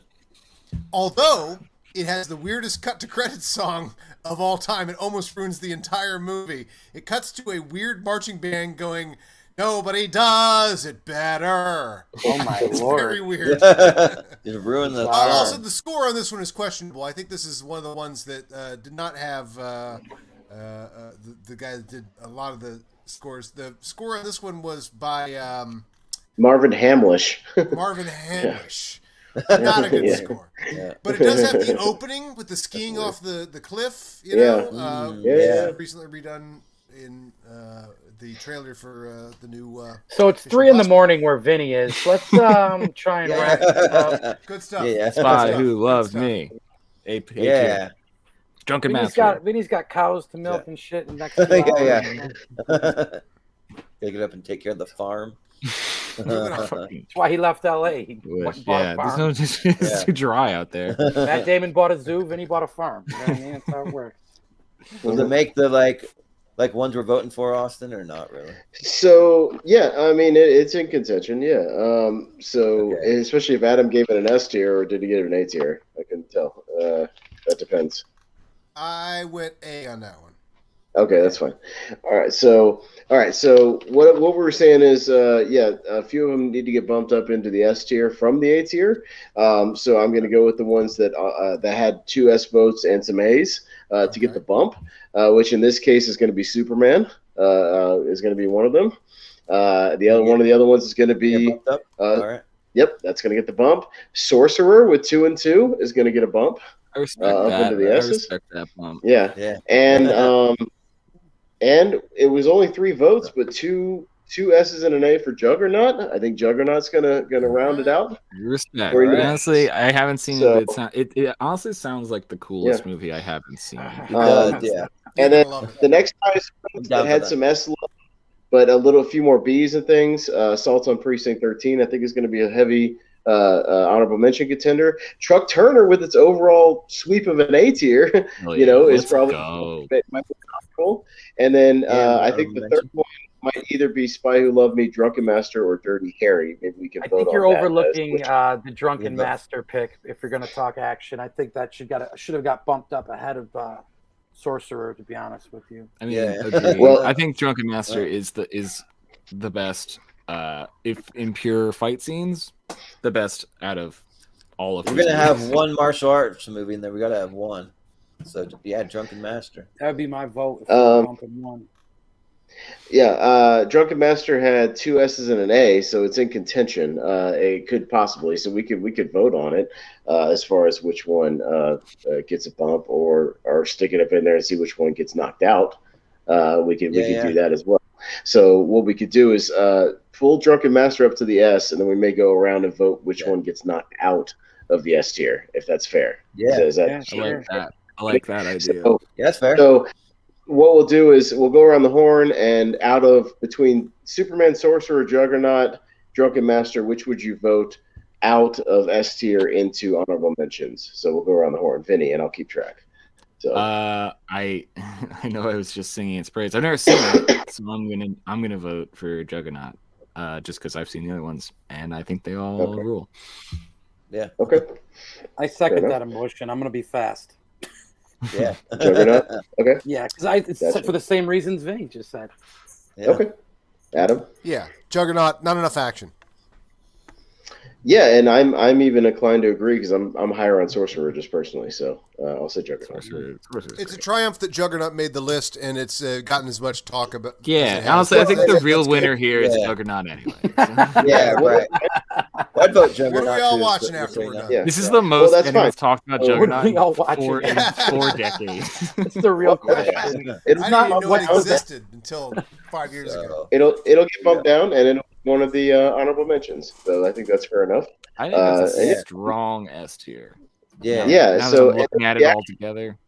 Sure With the is. actual S tier, that mid S tier of Apocalypse Now, Gone in 60 Seconds, Pelham, and Duel, all that kind of stuff are kind of right where they're gonna be according to the votes. So really, what it is we're just gonna have to vote on the 1, 2, 3 because they all had sweeping S votes. A full clean That's number sweeps. one. Yeah. We'll have to vote on. I think what we'll do is we'll just start by voting on who everybody's number 1 70s action movie you think it is, and I'll keep track of the votes. So we'll go around the horn. Out of those top 3, Star Wars, French Connection, and Warrior, what would everybody's number 1 be? And if there's one that's overwhelming, that's what it'll be. So, Vinny, what would your number 1? Warriors. Warriors? Okay. And Kaiser. I mean, I adore the Warriors, but if I'm being honest, it's like you're telling me to pick between one of the greatest dramatic films I've ever seen in French Connection and what I believe to be the greatest franchise in cinema history. I gotta go Star Wars. We probably wouldn't expect that out of me, but Yeah. All right. Fair enough. Hey, Adam, that's all right. wait. Don't everyone thank me at once. Star Wars. Yeah. And you know what? I'm going to put it on Jordan and say Warriors. Warriors Oh, is, I man, think, you gotta do peak it. 70s. A French So connection. it'd be up. Be a legend. Star Wars is timeless, and also 70s yeah. somehow. Yeah. Shoot. Yeah. Like I think Star Wars just edges it out, but like for 70s action, Warriors is just right up there. But I'm going Star Wars. All right. So I think it'll be Speaking Star of Wars, posters, look at that Warriors, and then Yeah. French Connection, because French Connection didn't even get a vote. So, All right. I mean, if you're Warriors- asking me, Apocalypse Now is number 1 on this entire list, but if I only had those 2 to choose from, then Yeah. that's that. Yeah. Yeah. Well, All right. So, It's kind of where the votes lie. Yeah. yeah, but Apocalypse Now will be the next one because even in that case, it didn't have the sweep that the other 3 did. So that's just that's strictly going by the votes. So Definitive stats are Apocalypse being Now kept. had the. I keep definitive stats. That's why we go back to it. I don't just guess. I So cannot even remember what I So I have a voted for. co-host to do that for me. I keep the books. And then, but yeah, it does have the next highest. Apocalypse Now does, and then followed by Gone in 60 Seconds and Pelham and Duel. So it's kind of right where it's going to be. And unless anybody objects, I think our 3 honorable mentions of Juggernaut, Assault on Precinct 13, and a blaxploitation pick of Truck Turner, I think is pretty fair. Probably incredible triple feature: Juggernaut, Assault on Precinct 13, Truck Turner. I would take that triple feature over like anything else here. Well, we're gonna air that next. We're gonna just roll right into stay that. tuned. And we actually didn't do too bad. Dying. It's not our longest tier ranker, actually, by a margin. No, I've been a part of that. Yeah, you've been a part of the longer ones. Listen, if you could start at like 4 in the afternoon, we could. All right. Well, I'm gonna break it down like I usually do, just one last time for anybody listening, and then we'll get to the plugs and wrap this thing up. So, for our 70s action this evening, number 1, we've got George Lucas's Star Wars Episode 4: A New Hope. Number 2, we got the Walter Hill classic, The Warriors. Number 3, William Friedkin's The French Connection. Number 4, we got Francis Ford Coppola's Apocalypse Now. Number 5, we got the batshit crazy Gone in 60 Seconds, the original film, making it in there. Number 6, we got The Taking of Pelham 1, 2, 3. Number 7, Steven Spielberg's Duel. Number 8, Richard Donner's Superman, the movie. Number 9, William Friedkin again with Sorcerer. Number 10, Jackie Chan's Drunken Master. And our 3 honorable mentions this evening will be Juggernaut, Assault on Precinct 13, and Truck Turner. I like it. There you go. Boom. All right, good job, guys. I'm so happy. Hell of a list. Oh, yeah. All right. Yes. Well, this list will be in a poll, like I said, over in the Shoutout Friends and Family group. So if you're watching, anyone in the community, you can go vote over there. And then our top 10 itself will be a part of an overall action series that we're doing to determine the greatest action movies of all time. So eventually we're going to take the top 10 from every decade. So we're going to be doing 90s championship on Tuesday. So we got 90s action coming up on Tuesday. And funny enough, 90s is so stacked, we actually split it in half because there's so many damn action movies. We're doing the first 5 years, and then another episode we'll do the second half. So yeah, the answer is speed. So yeah, well, yeah, it'll probably be number 1 of that. That's probably a shoe. Yeah. But yeah, that'll do it for us tonight. So we did it. Thanks again, guys, for joining us tonight. We'll just go around the horn. If you want to tell us what you're up to, anything you want to plug, we'll just start with Vinny. What am I up to? I work at Backstage now. I host their podcast. It's called In the Envelope, the Actors Podcast. Recent guests: Sebastian Stan, John Cena, Christina Ricci. We just had Christina Ricci on. It's dope. I talk to actors. Vinny's kicking ass, man. That's awesome. I talk to actors about acting, and it's really cool. Follow at In the Envelope, or you can follow me, Vinny Mancuso 1, where I plug that podcast mostly and talk about shit like this. So, yeah. Nice. But yeah, I'm so happy to be back with Kaiser and Adam. I missed I missed this. And hopefully we'll do it again. When we put it together, we said we had to get these boys on together. Oh yeah. They're my 2 favorites to break balls with and talk movies with. These are the dudes, man. And Marc is the man. I'm starting to become friends with him and just love him. Yeah, that man. I learned more. I learned more from him tonight than I did like in 4 years of college. Yeah, that man. Anything he said, I was like, I didn't know that. It's the best. So my third plug is to follow Marc Hueck on Twitter.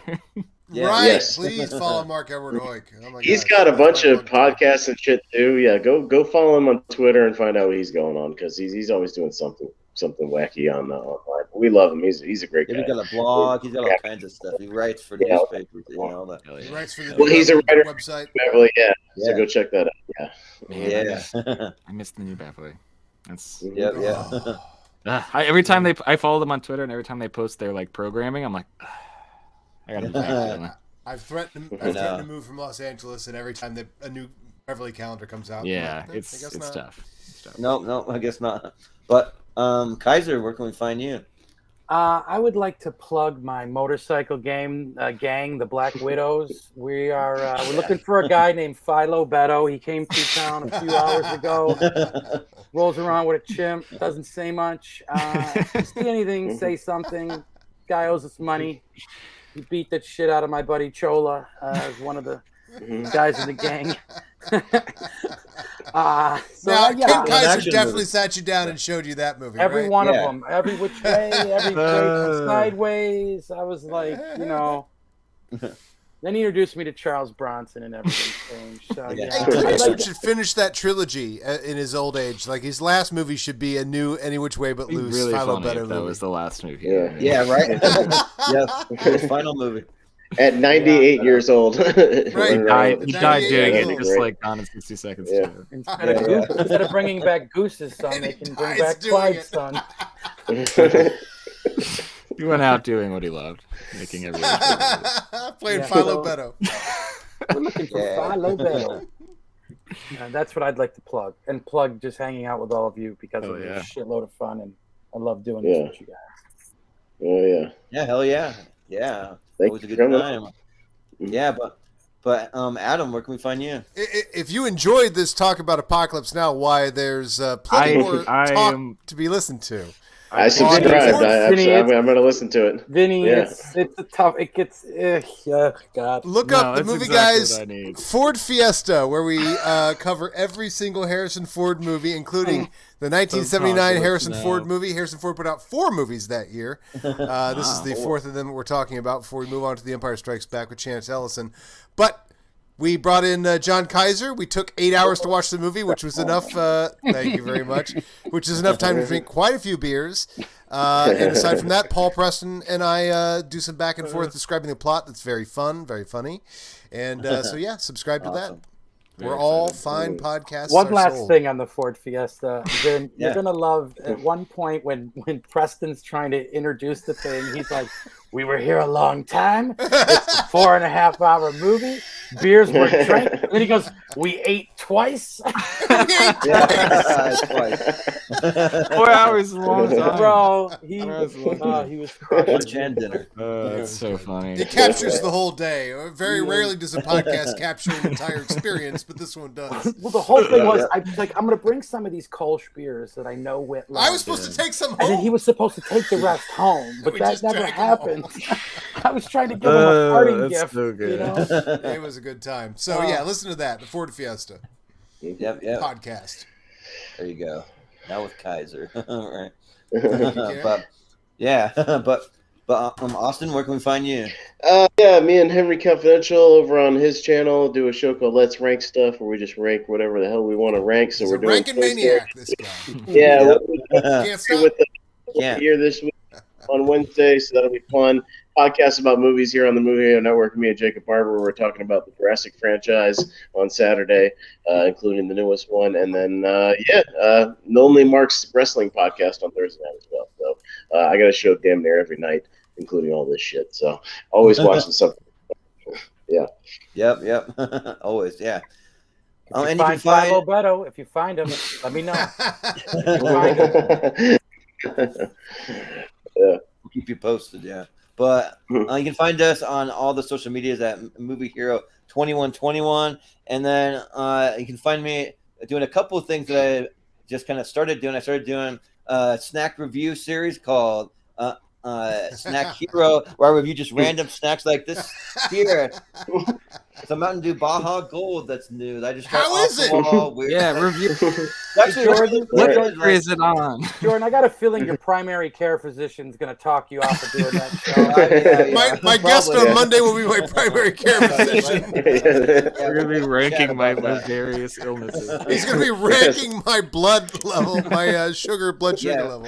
Yeah. Give it an 8 out of 10 for pineapple. It's in the F tier right now in the tier ranker. We need to get that shit up. Save this boy. Pineapple Mountain Dew, that's a natural. Yeah. Sounds kind of great.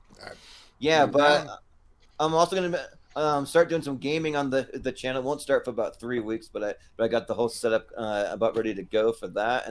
And then you can find us, like I mentioned already, with the poll tomorrow about midday on the Schmodown Friends and Family group over on Facebook. And then just a little preview of some episodes we have coming up. So we are going to be doing best 90s action movies from 1990 to 1994. We had to break it up. So we're doing that Tuesdays. So that'll be the first half of that. So you get 60 movies for each of these, right? 60 Yeah. Oh, dude, I've got 85 movies for fucking the first half of the night. Yeah, 90s I stacked. gotta watch this.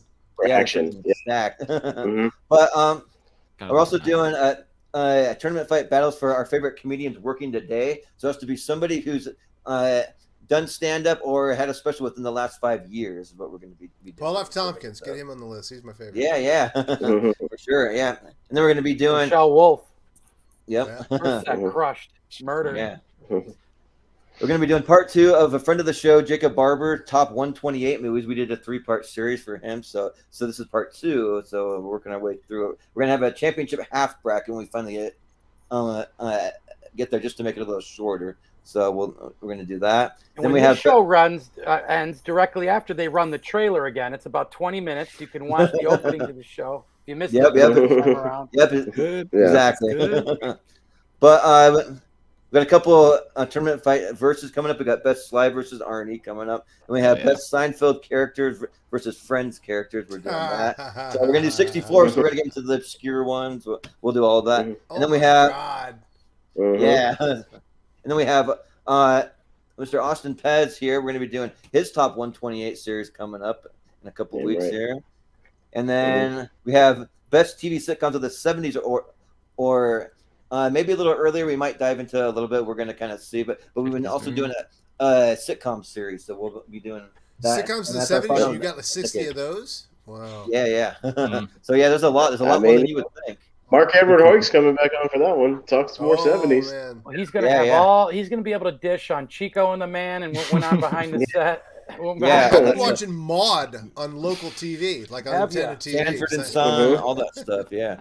Well, I got 19 Taxi. Movies I've got to go watch now after this show. Right. Yeah, right. What are you going to watch? Juggernaut? Is it Juggernaut? Including the entire. Yeah. I'm kind of thinking Freebie and the Bean, but I don't know. Dude, that's such a Ken Kaiser, like, get in here and watch this. God, WIT. Yep.